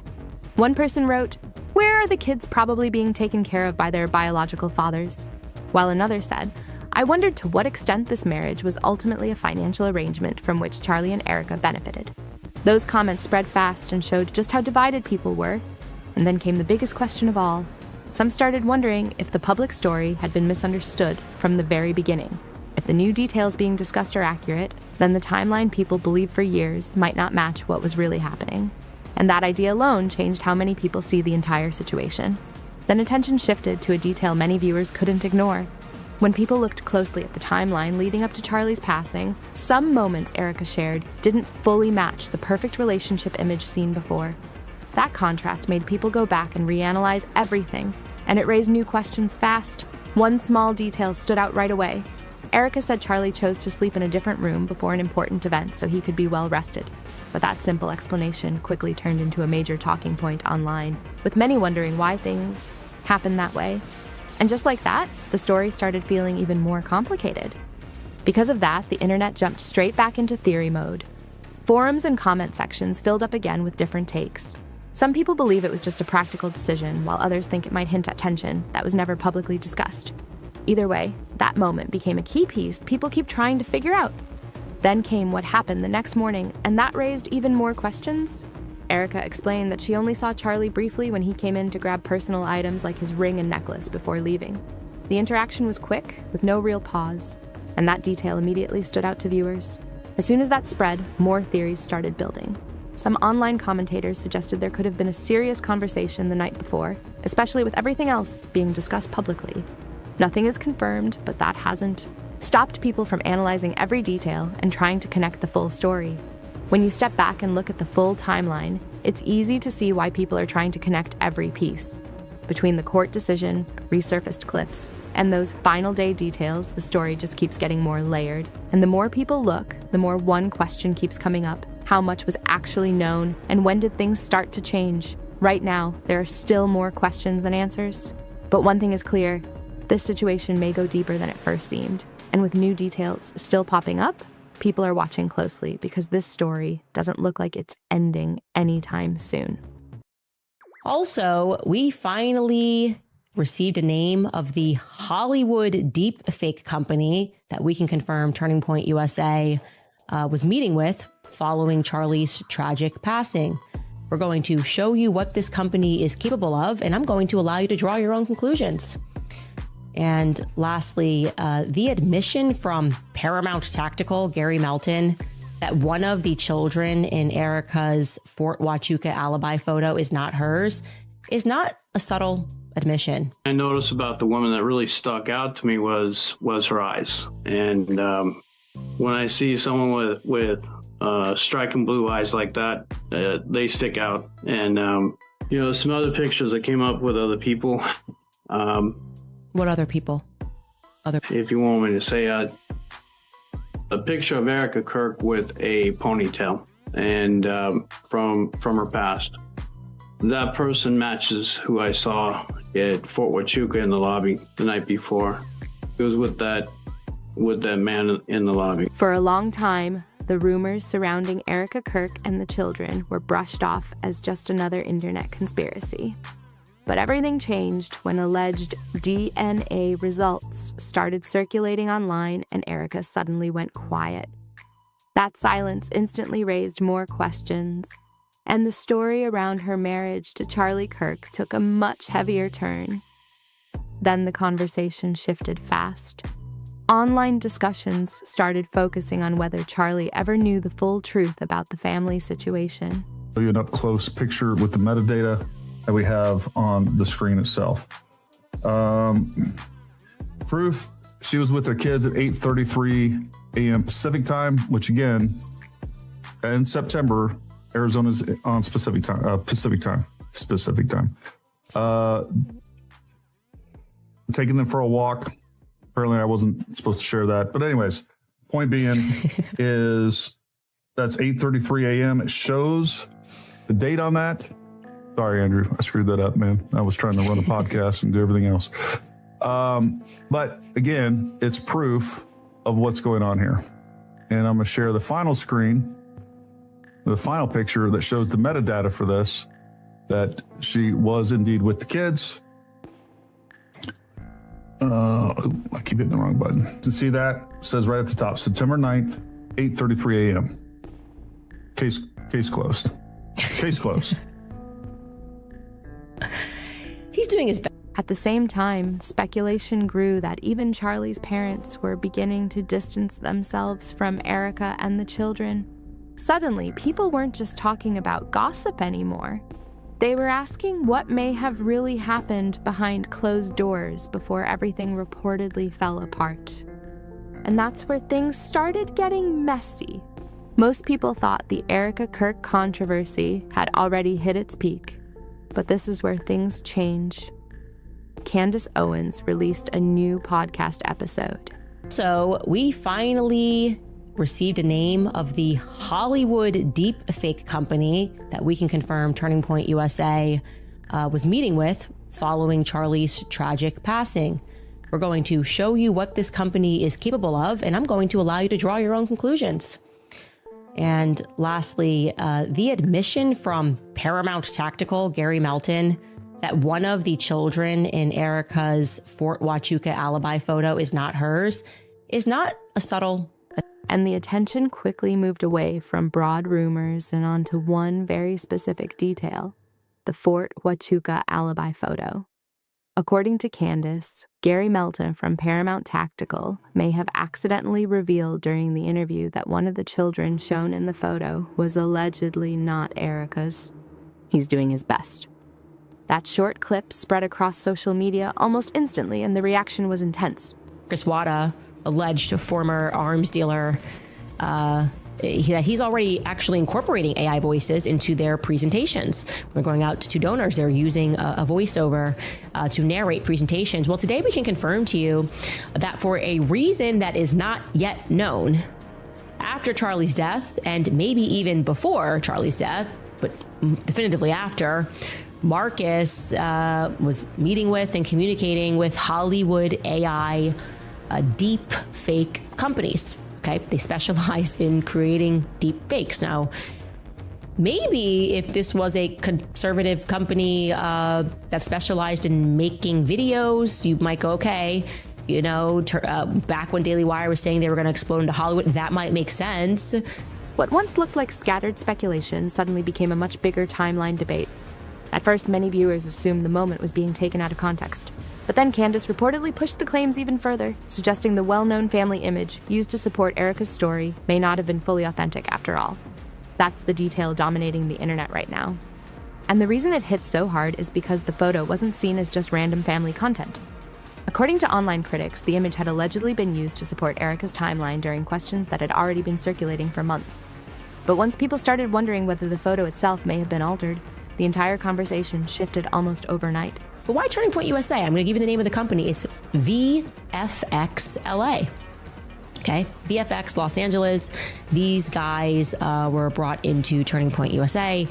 Like I said, we can confirm that with Marcus Wada. I can't confirm that they created any content for him. But I would like to show you on their website what they say they specialize in. Let's just click around, right? Here we go. It tells us here they do voice cloning. Yet another example of our AI capabilities is the recreation of a specific voice cloning. Suddenly, one major question took over social media. If the story was accurate from the start, why would there allegedly be a need for a staged or edited image at all? That single idea pushed the controversy into completely different territory. And this is where it gets more complicated. According to Candace Owens, a Hollywood AI company called VFX Los Angeles allegedly contacted Turning Point USA not long after Charlie Kirk's passing. Erika that. Yeah. Erika is very shrewd. She's very smart. There's a great story. I can't really tell you who this was, but it was a very important person. And it happened within hours of the news. And the call goes in, she takes it because it was a very important person. And the question was to her, okay, so just as a starting point, like, what do you know? And she was like, I know everything. And I was like, that's amazing. Candace reportedly shared examples of the kind of technology the company could create. And once those clips and screenshots started spreading online, people began revisiting older photos, videos, and timelines with a totally different perspective. It wasn't that viewers suddenly believed every image online was fake. The bigger concern, according to public discussion, was whether parts of Erika's public narrative may have been more carefully controlled than people first realized. And that realization is what caused this story to explode across the internet so quickly. Mark's the first documented public person to do a video announcing that Charlie had passed, long before the President of the United States or anybody else. Who was it that told him that Charlie was dead? Right? We may or may not get a solid answer to that, but it certainly registers to me as odd. Also, when and how did he get so close to Erika? Dr. Kirk. So close, in fact, that he was in her immediate circle of comfort after her husband was brutally murdered in front of the entire world. As soon as she flew back home to Arizona, he was there to offer her a hug in her home. At this point, many online viewers no longer see this as ordinary relationship drama. The conversation has grown far beyond that, and that's exactly why older controversies suddenly came rushing back into focus, especially the DNA rumors. For months, people questioned whether Charlie Kirk may have privately had doubts about the children. Early on, most dismissed those claims as harsh internet speculation. But once alleged DNA results started circulating online, everything started being viewed through a completely different lens. I might add, her personal space. And I have since learned that at some point, Charlie and Victor Marks had a real falling out. The reason why, I'm not sure. But it was apparently bad enough, according to insiders at Turning Point USA, that Charlie and Victor actually stopped following one another on social media for a period of time. So I'll ask rhetorically, when and why and how did Erika remain or become so close to Victor Mark? Especially Erika's silence. And that silence became one of the biggest talking points. According to critics online, this is one of the first major controversies where Erika has not publicly pushed back in a strong or detailed way. No emotional statement, no direct denial, no aggressive response. That absence of reaction immediately caught attention, especially after the alibi photo debate started gaining momentum. Because once the discussion shifted from rumors to what some believed could be evidence, the pressure surrounding the story reportedly changed fast. That's also why Candace Owens stepping into the situation has become such a major factor online. Viewers believe she's doing more than revisiting old gossip. According to public discussion, Candace has been connecting several unusual details into one larger narrative. Handsome. You look gorgeous. Are you fixing my... I got a little bacon. Baby, that's deep in there. Give them a cleavage. People want cleavage. Showcase it. Sells, babe. Sells. That's me. It's not within the confines of marriage. The AI company, the allegedly altered image, the Colorado connections, Victor Marks, and what some described as a hornet's nest that was disturbed once deeper questions started being asked. And this is where the story became even harder for people to ignore. Even unrelated online controversies suddenly became part of the conversation. Candace reportedly suggested that major internet moments and political distractions happening around the same time may not have been completely random. Once that idea started spreading, online discussions intensified almost instantly. Y'all, whose kids are these? Whose kids are these? Erika Kirk provided this as proof of where she was September. And after Gary Melton's alleged on-air slip-up, many critics claimed that was the moment the entire narrative shifted in real time. At first, online discussions focused mostly on Erika's personal relationships. But now the attention has shifted somewhere much bigger. Whether the timeline itself can even be trusted anymore. And once that doubt started spreading, older names were quickly pulled back into the story, especially Andrew Colvett. According to online speculation, some viewers have long questioned Andrew's behavior following Charlie's death. People pointed out how publicly supportive and close he appeared to remain with Erika, while others connected to TPUSA allegedly faded from public view much more quietly. Online critics also revisited moments where Andrew reportedly defended Erika during earlier controversies tied to timelines and public scrutiny. None of these claims have been confirmed publicly, but after questions surrounding the Fort Huachuca photo gained traction, viewers started re-examining nearly every event connected to Charlie's final days from the beginning. And this is where the tone of the story shifted dramatically. For many critics online, the controversy no longer feels centered only on hidden relationships or personal drama. The bigger concern now revolves around narrative control. Who shaped the public version of events and why? That's also why the Cabot Phillips rumors suddenly resurfaced again. Once the alleged DNA discussions exploded online, people immediately began revisiting Erika's past relationships and overlapping timelines within conservative media circles. Old tweets reappeared, archived photos spread again, and connections that once seemed unimportant suddenly became a major focus of online debate. As the controversy kept growing, some viewers began wondering whether Charlie may have privately suspected betrayal long before the public noticed anything was wrong. That theory gained even more attention after rumors surfaced, claiming he allegedly made changes to parts of his will before his passing. Almost instantly, online discussions tied those alleged changes back to the cheating rumors, the DNA speculation, and the increasing scrutiny surrounding Erika's public image. And once people started connecting those pieces together, the tone of the conversation became far more emotional and personal. But this is where things took another major turn. For many viewers, the emotional core of the entire situation now centers around reports that Charlie's parents may have started distancing themselves as well. Online discussions argued that grandparents typically stay close to family no matter how difficult things become. So when rumors spread that Charlie's parents allegedly pulled away after the DNA controversy intensified, many assumed something serious may have happened privately behind the scenes, especially with the Fort Huachuca photo now facing heavy scrutiny too. That's also why Erika's silence continues to stand out more each day.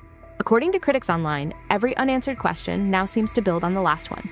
The disputed family photo, the deepfake AI claims, the DNA rumors, timeline inconsistencies, Andrew's alleged involvement, resurfaced relationships, possible will changes, and growing family tension. And with each new detail, the internet debate only gets deeper. And just when people thought the controversy had finally slowed down, another wave of online discussion pushed the story back into the spotlight. This time, the focus wasn't only on the rumors themselves. It was on how quickly certain clips, posts, and photos allegedly disappeared once they started gaining attention.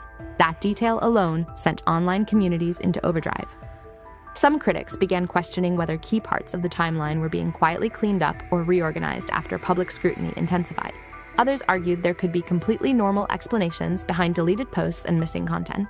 But because so many theories were already circulating, every small change suddenly looked unusual to viewers following the story closely. And this is where the internet split into two sides. One group believed the entire controversy had spiraled far beyond reality, driven mostly by speculation and viral discussions. The other side claimed too many strange coincidences had piled up to ignore. According to public discussion, that divide is exactly why the story continues trending online weeks later. Meanwhile, older interviews, archived live streams, and social media posts kept resurfacing across platforms. Viewers started analyzing body language, comments, and timelines frame by frame, searching for anything they may have missed before. And with every new clip that resurfaced, the mystery surrounding the situation only seemed to grow even bigger. And that's when the conversation started moving beyond internet gossip and into something much more unpredictable. Because the more people dug into old clips and timelines, the more they noticed how many details seemed to overlap in strange ways. What once looked like isolated rumors suddenly felt connected to a much larger story online.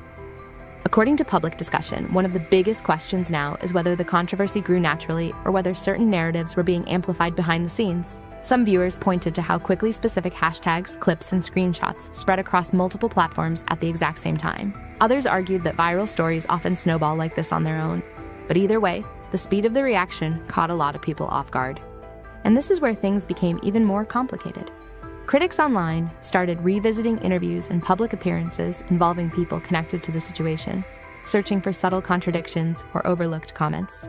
Small moments that once seemed meaningless were suddenly being analyzed in completely different ways. Even casual remarks became part of larger theories circulating online. At the center of all of it remains one major issue: uncertainty. Very few of the biggest claims have been publicly confirmed, yet the nonstop speculation keeps pulling more people into the story every day. And because new screenshots, clips, and theories continue appearing online almost daily, many viewers believe this controversy is far from over. By this point, the internet wasn't just reacting to the controversy anymore. It was actively trying to piece together its own version of the timeline. Entire threads, videos, and live streams started appearing overnight, all focused on connecting details that many viewers originally overlooked. And the deeper people looked, the more divided the conversation became. Some online critics claim the biggest turning point was not the DNA rumors or even the Fort Huachuca photo, but the growing belief that key information may have been carefully presented to shape public perception. Others pushed back hard, arguing that internet speculation had reached extreme levels without enough verified facts. That tension between suspicion and uncertainty is exactly what kept the story dominating online discussions. But this is where the situation took another unexpected turn. As more creators began covering the controversy, attention shifted toward the people surrounding the story rather than just Erika herself. Viewers started questioning who knew what, when they knew it, and why certain individuals appeared unusually quiet while the rumors intensified. Every silence suddenly became part of the narrative. At the same time, old content kept resurfacing across social media platforms, deleted posts, archived interviews, forgotten photos, and clips many people hadn't seen in years. According to public discussion, those resurfaced moments added even more confusion to an already complicated timeline. And with every new discovery, the online speculation only seemed to grow stronger. As the controversy continued spreading online, many viewers noticed something unusual. Every attempt to calm the situation down seemed to create even more questions. Statements, reactions, and resurfaced clips were being analyzed in real time, and people across social media kept debating whether the story was finally falling apart or just beginning to unravel further. According to public discussion, one of the biggest reasons the controversy refuses to fade is the number of unresolved details still surrounding the timeline. Critics online argue that too many questions remain unanswered, while others believe internet speculation has stretched far beyond the available facts. That constant clash between theory and uncertainty has kept the story circulating nonstop. And this is where attention shifted, once again. Instead of focusing only on major claims, viewers began paying closer attention to smaller inconsistencies, old captions, interview comments, reposted images, and even the timing of certain public appearances. Tiny details that once seemed irrelevant suddenly became major talking points online. Every resurfaced clip added another layer to the debate. Meanwhile, creators across multiple platforms kept building new theories around the alleged AI connections, the disputed family photo, and the resurfaced relationship rumors. Some believed the controversy pointed toward a larger effort to manage public perception, while others argued there was no clear proof of that at all. But one thing became impossible to ignore. The internet had turned this story into a full-scale mystery, and people were still searching for answers. At a certain point, online viewers stopped treating these as separate controversies. Instead, many began seeing them as connected pieces of one much larger story slowly unfolding in public. And that shift completely changed the tone of the conversation, because now people aren't only debating whether Erika may have misrepresented parts of her past, they're questioning whether the public narrative surrounding Charlie Kirk's final chapter was far more carefully managed than anyone realized at the time. That's the detail keeping the story alive across the internet right now. One online user wrote, "The AI thing sounds really unusual when you think about how Erika and Andrew made a big deal about having thousands of hours of video of Charlie that has never been viewed by the public. This was only days after Charlie passed away." Another commented, "There is nothing worse than putting words in a person's mouth when they are no longer here to speak for themselves. That feels deeply wrong." And one particularly blunt post claimed, "Charlie was TPUSA. It lost its spark after he was gone." Those reactions only pushed the discussion deeper. People began revisiting every major question again from the beginning. Was the Fort Huachuca alibi photo actually manipulated? If so, why would an edited image allegedly be connected to such an important timeline? Did Charlie privately suspect more than people realized before his passing? Or has the internet simply built a massive theory around incomplete information? And this is where the uncertainty keeps growing. According to public discussion, what continues fueling the controversy is not just the allegations themselves, but the lack of clear answers surrounding them. Critics online argue that every new detail seems to create even more silence instead of resolution. Others believe the speculation has gone too far without verified proof. But either way, the internet remains locked onto the story because the questions keep piling up faster than the explanations. And right now, that's why this no longer feels like ordinary online gossip to many viewers. The deeper people dive into the timeline, the more the situation starts looking, at least to critics online, like a carefully managed public narrative now facing growing scrutiny from resurfaced clips, conflicting timelines, and unresolved questions that nobody close to Charlie's circle appears willing to address directly. Drop your thoughts in the comments, hit like, subscribe, and stay locked in because this story may not be over yet.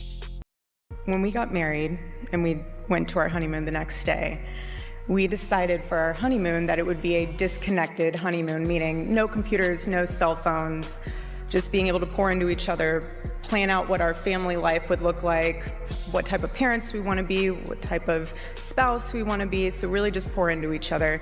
And so again, no phones, but at the time, Charlie's assistant gave Charlie a bat phone for emergencies, so there was only emergency phone number. For years, people viewed Erika and Charlie Kirk's honeymoon like it was the perfect beginning to a polished conservative love story. But that image started falling apart once Charlie's own sister allegedly began hinting that things behind the scenes may not have been as picture perfect as they looked publicly. After that, viewers started revisiting old stories with a completely different perspective. The honeymoon story especially stood out. What once sounded romantic suddenly felt awkward to a lot of people watching it back. We go straight to the gym because that's what we did. And I'm on one side of the gym, Charlie's on the other, and then all of a sudden, I was thinking he pulled out the bat phone. And I was like, okay, maybe he's gonna put on some music. He loved classic rock. I was like, maybe he's gonna put on some music.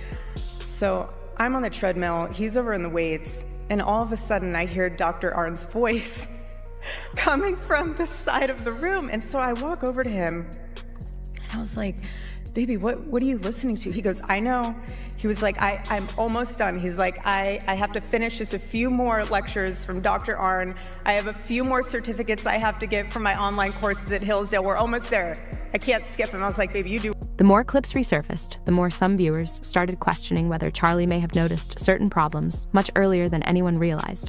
And once people connected Erika's older interviews, the rumored family tension, and the comments Mary allegedly made later on, the tone around the story completely shifted. Instead of sounding like a sweet, newlywed memory, many online started treating it like an early sign that something inside their relationship may already have felt off. What really pushed the conversation further was where the criticism allegedly started coming from. Internet gossip is one thing. I never dated here because I saw vicariously through my roommate how terrible it was. Somehow getting drinks was the replacement of having coffee and breakfast. I personally would rather have coffee or brunch with someone than go. I don't drink. I find it unproductive, not because I'm holier than whatever. I just don't operate that way. But I always thought it was very strange how she would go to drinks with one guy and then go to dinner with another. So it goes twofold here. So if you're expecting to marry someone that I was blessed with, like a Charlie, you have to be the type of woman that will attract a Charlie. Are you going to church? Are you going to Bible study? But when viewers believe tension may be coming from inside Charlie's own family, people naturally pay closer attention. Over the last few months, online discussions have focused more and more on the rumored distance between Erika and members of Charlie's inner circle, especially his sister Mary. According to speculation online, Mary allegedly became uncomfortable with how Erika handled Charlie's public image after his passing. And once that idea started spreading, people began re-examining everything connected to their relationship through a much more skeptical lens. Until I hosted the first Trump rally in Trump rally history right here in Arizona in 2015. I got a call from Miss Erika Kirk, Miss Arizona 2012. I just want to help, she said. So naturally, I put her right behind the desk.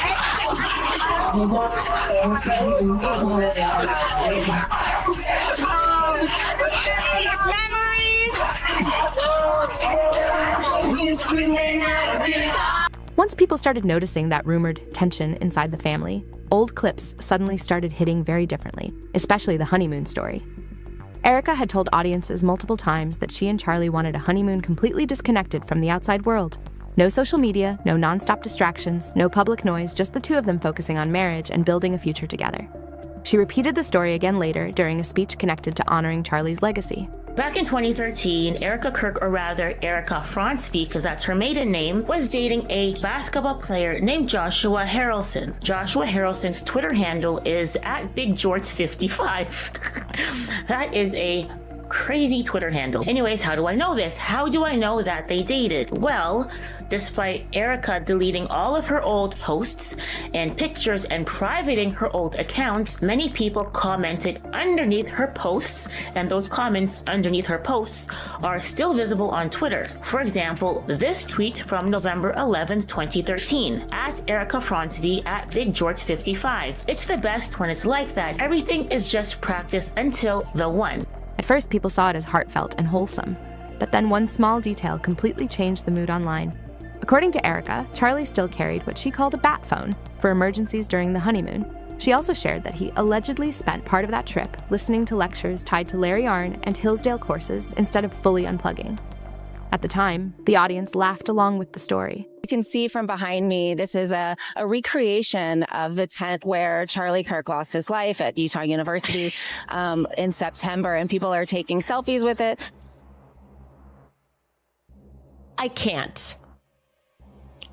I cannot.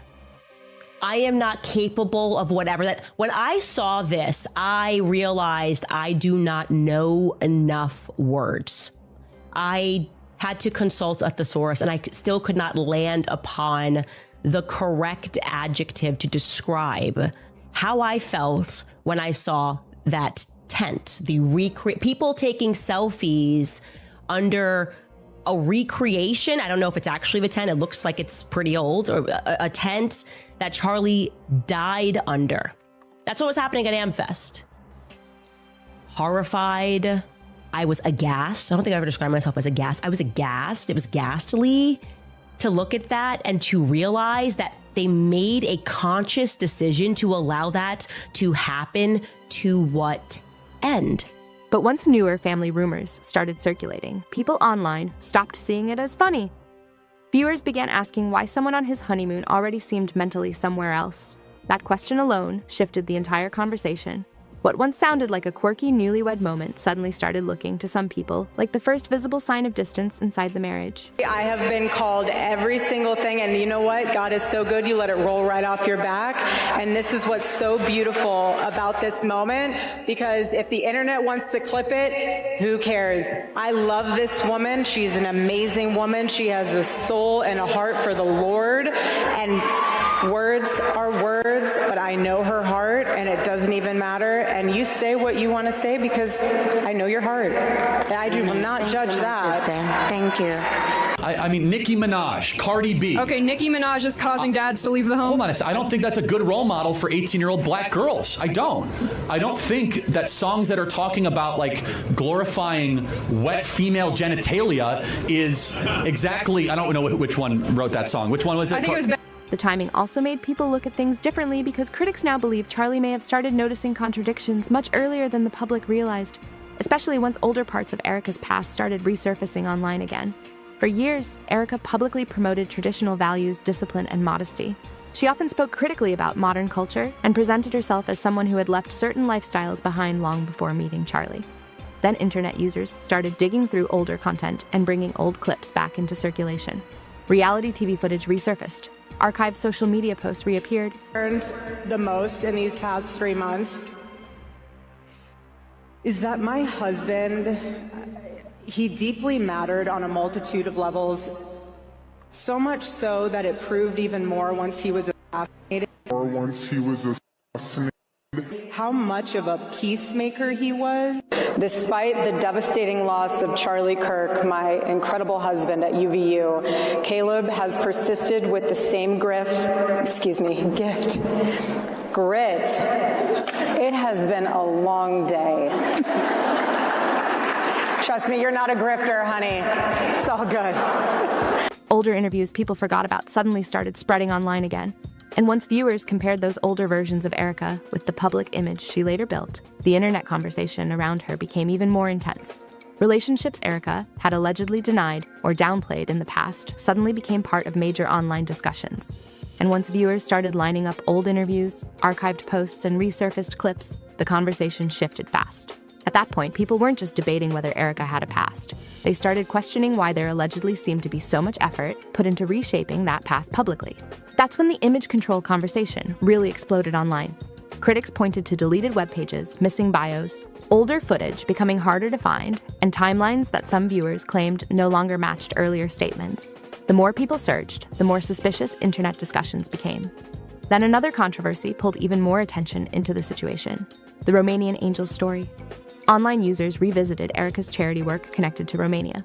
Publicly, the organization was described as humanitarian outreach and mission work, but online speculation intensified once people started questioning missing details, resurfaced connections, and interactions from Erika's earlier years that suddenly started circulating again online. None of the major accusations tied to those discussions have been proven. Still, once viewers believe someone may be carefully managing their image, every unanswered question starts looking bigger than it normally would. According to online speculation, Charlie's sister Mary allegedly became one of the first people close to the family to quietly push back against parts of Erika's public narrative. That's a huge reason why people keep circling back to the honeymoon story now. Because if Mary is allegedly pointing out cracks publicly today, many viewers believe Charlie may have privately noticed some of those same issues years earlier. And the deeper internet users go into this story, the stranger the family dynamic starts looking from the outside. Rumors have also circulated online claiming Charlie's parents may have been connected to leaked conversations or recordings Erika allegedly did not want becoming public. Those claims remain unverified, but they've added even more attention and speculation around the growing tension surrounding the family. If even part of those rumors are true, then people online believe this situation goes way beyond normal family tension. It would mean members of Charlie's own family may allegedly want the public to see Erika very differently than she presents herself publicly. And once that idea started spreading, viewers began rethinking almost everything that happened after Charlie's death. Instead of stepping away from the spotlight quietly, Erika became even more visible, political, and active in public events. Critics immediately noticed the contrast. While she spoke publicly about grief, faith, marriage, and protecting Charlie's legacy, online discussions kept growing around moments some viewers felt looked overly polished or performative. One of the biggest controversies came from the backlash surrounding the Amfest event. Reports spread online claiming a recreation connected to the tent where Charlie passed away had allegedly been displayed publicly. The reaction online exploded almost instantly. Some people defended it as a tribute meant to honor Charlie's legacy and impact. Others felt it crossed a line and turned a deeply personal tragedy into something uncomfortable for public consumption. According to internet speculation, Charlie's sister Mary allegedly leaned toward that second reaction, which only pushed rumors about family tension even further. That's when online discussions really shifted into overdrive. People started wondering whether Erika and Charlie's family were even on the same page anymore, because every new public appearance seemed to raise more questions instead of calming things down. Viewers began analyzing everything: her speeches, facial expressions, interviews, even small moments on stage. During one TPUSA appearance, critics online heavily discussed Erika, walking out smiling and energetic rather than appearing more reserved. Others focused on comments she made praising Nicki Minaj at the event, especially because Charlie had publicly criticized parts of celebrity culture in the past. Even simple verbal mistakes quickly turned into internet debates overnight. One clip spread after Erika reportedly referenced Charlie being assassinated in a way some viewers found unusual. Another moment gained attention when she accidentally said grift instead of grit while speaking about his work. At this point, people online are examining every detail through a completely different lens. And once the honeymoon story got pulled back into the conversation again, many viewers stopped seeing it as just an awkward newlywed moment. Instead, they started viewing it as what they believe may have been the first public hint that deeper issues were already forming behind the scenes.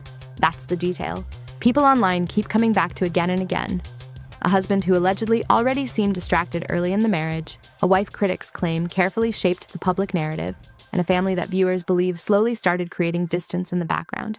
And if Charlie's own sister is allegedly speaking out now years later, many people naturally wonder what Charlie himself may have privately noticed while he was still alive. That's the question driving so much of the internet discussion right now. Some viewers believe the honeymoon may have revealed a side of Erika the public never fully saw. Others think Charlie may have quietly realized that the image being presented publicly didn't completely line up with reality. And some people believe the pressure surrounding their public life may have already been causing tension before the marriage even had time to settle. Nobody can say for sure, but online conversations keep circling back to the same uncomfortable observations. One user wrote, "No tech on the honeymoon, but do online courses." She tripped her words there. Another commented, "The whole honorary degree is such a useless scam." One especially blunt critic posted, "Gym on honeymoon, lectures on honeymoon. I am 65 years old and it sounds like a fairy tale. It gets worse every time she speaks." Another viewer added, "Yeah, she literally got rid of him and took his job to do things her way. Guarantee she never loved him."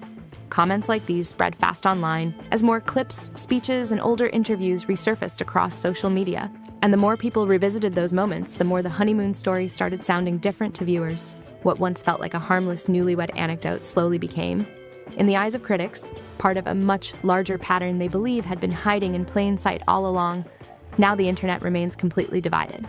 Some people continue defending Erika and saying the speculation has gone too far. Others believe there are still major unanswered questions surrounding the family dynamic and everything that happened afterward. Either way, every time an old clip resurfaces or a new rumor appears online, the conversation starts all over again. How are his parents doing? Because his parents are private. We saw them for the first time at the funeral. Yes. You did such a beautiful job there. How are all of y'all doing? You talk a little bit about the kids, but how's your mom doing? I mean, I know she's devastated for you. My mom is, Charlie and my mom, well, Charlie's family's there. Everyone's hanging in there. We're doing the best to be expected. My mom and Charlie, They were best friends. I would always say that Charlie was her favorite child. But the thing that was so special about our Sabbath dinners was that it wasn't about religious protocol. It was literally going to my mom's house. My mom's battling a very rare illness. It was literally going to my mom's house for dinner with my mom. It was, again, bridging that. A rumor has been circling online since March, claiming Charlie Kirk's parents were suing Erika Kirk. Then it faded until now. Over the weekend, it suddenly came back, and X lit up with people trying to trace where it started and whether there's any truth to it. Nothing is confirmed, but one thing stands out. This story refuses to disappear. From what's been seen publicly, there appears to be distance between Erika and Charlie's parents. In multiple videos and photos, there are moments where interaction could have happened, but didn't. No clear tension, no direct conflict, just a noticeable lack of connection. Generational gap where my kids don't have phones, they're not looking at iPads, they're not looking at screens. We're sitting together and we're talking and we're loving on each other. How was your week? What were your wins? What are you grateful for? We went around the table and talked about that. And that was what was so special about our Friday nights. And Charlie was like, we have our Friday nights. And when that pattern repeats, it starts to raise questions. But this is where things shift. An interview adds another layer. When asked about Charlie's parents, Erika briefly acknowledged them, then quickly redirected the focus to her own mom. She described a close bond, regular time spent together, strong connection. Meanwhile, Charlie's parents were mentioned only in passing, and sometimes what gets minimized ends up standing out the most. When the question about his parents came up, the shift was almost instant. How are you doing? How are the kids? Doing the best you could expect. God is good, and we have the most amazing Turning Point USA family. They've rallied around myself, my children, and, chosen family is everything. And then, of course, we're blessed with our family itself. But the focus moved away and landed on her mom and the kids like the topic needed a quick redirect. It was subtle, but noticeable. Now here's where things get more interesting. Erika has done dozens of interviews and speeches since Charlie passed, somewhere between 50 and 70 by most estimates. But across all of them, there's no clear mention of his parents or sister. Not once. And that kind of silence starts to stand out, because in moments like that, even a brief acknowledgement would be expected. Something simple, something respectful, but instead, there's a consistent gap. People like you, Ainsley, it's priceless. It's priceless. You go through this period and they have the shock of something like this happen. Right. We all try to relate to people. I don't know if you really could relate to this. And then all of a sudden, there are moments where you just the reality hits you. He's not coming home. Right. The permanency, I will always struggle with the permanency. And that pattern keeps raising questions. Then came a major public moment, the Medal of Freedom ceremony. You'd expect unity, or at least visible support, but they weren't standing together. And that image? It says more than words ever could. At one point, Erika is seen being supported by Stacey Sheridan instead. And in emotional moments like that, you'd usually expect close family to come together. I want to thank President Trump and his incredible family for the same. Mr. President, my husband loved you. And he knew that you loved him too. He did. Your friendship was amazing. Even a small gesture, standing side by side, a quick glance, can say a lot. But here, that connection isn't clearly visible. But this is where it gets more intense. During the ceremony, which took place on Charlie's birthday, his mother was right there in front of Erika. A powerful, emotional setting. Can I have one thing? Can I have one thing? Can my children have one thing? Everything was public. We will be building the most beautiful memorial for my husband at Turning Point USA, and it will be for the world to see. Yet there was no clear acknowledgement, no direct look, no mention while thanking family and friends. That absence stands out more the longer you watch. Now, there could be reasons we don't see. Private boundaries, personal choices, or simply the weight of the moment. But visually, it tells a different story. And that's what people react to. And then there's another clip. Erika walking on stage alongside President Trump. And it will be spectacular, and it will have basically museum style for our Charlie, for my Charlie. But can I have one thing? Can my babies have one thing where we hold it sacred, where my husband is laid to rest, where I don't have to be worried about some secular revolutionary coming and destroying my husband's grave while my daughter is sitting there praying? One thing. Watch closely. There's little to no interaction between her and Charlie's parents. Maybe a brief glance, maybe not. And when moments like that keep repeating, it stops feeling random. That could be one explanation, but when you line it up with everything else that's been seen, it starts to feel less random. Still, let's rewind to an earlier moment, September 11th, when Charlie's casket was being returned to Phoenix. A heavy, emotional scene. This is my husband. Yes, he was Charlie Kirk to the world, and I know so many people love my husband, and I am grateful for that, but this is my husband, and I want to be able to have one thing left that is sacred to our family, to my in-laws, to my babies, and to my parents. His coffin was carried onto Air Force One for the final time, a plane he had been excited about during his life. But even in that moment, something else stands out. The spacing, the positioning, where his parents are, and where Erika is. It's subtle, but hard to ignore. Throughout the footage, Erika is being comforted by Stacey Sheridan, staying right by her side. Meanwhile, Charlie's parents remain separate. In multiple shots, there's always a gap, and often someone physically in between. Maybe it means nothing, but the pattern keeps repeating. Clear about this. Christianity has a heavy emphasis on honoring your parents. Now, to contrast that with the prior questioner, I don't think she's doing a good job of honoring her parents because she's accusing them of being in a cult. Yeah. This is very important, everybody, even if your parents share values and views and a worldview that you do not have, you are biblically obligated to honor them, which means to spend time with them. Looking at the images again, that distance shows up every time. Even when his parents are seen with his sister, they're standing apart. It's a difficult moment to watch, but visually the separation is consistent. And this is where things shift again. In another interview, when family is mentioned, Erika briefly acknowledges it, then quickly pivots to her chosen family at TPUSA. That contrast hits, because what's emphasized, and what isn't, can say a lot. And to love on them, and to go visit them, even if they are wearing a Black Lives Matter and in this home that we have no hate and trans lives, you still go and spend time with your parents. Because if you are incapable, in this case, of honoring your earthly father, you will never honor your heavenly father. And it's very clear in the 10 Commandments, and then I'll get down to the specific advice. In the 10 Commandments, it is the only commandment, honor your mother and father so that you may live long in the land of which you are in. It is the only commandment that deals with a promise and your country. In one of her major speeches, Erika thanked nearly everyone, her security team, TPUSA staff, students, political figures. The list kept going, name after name, role after role.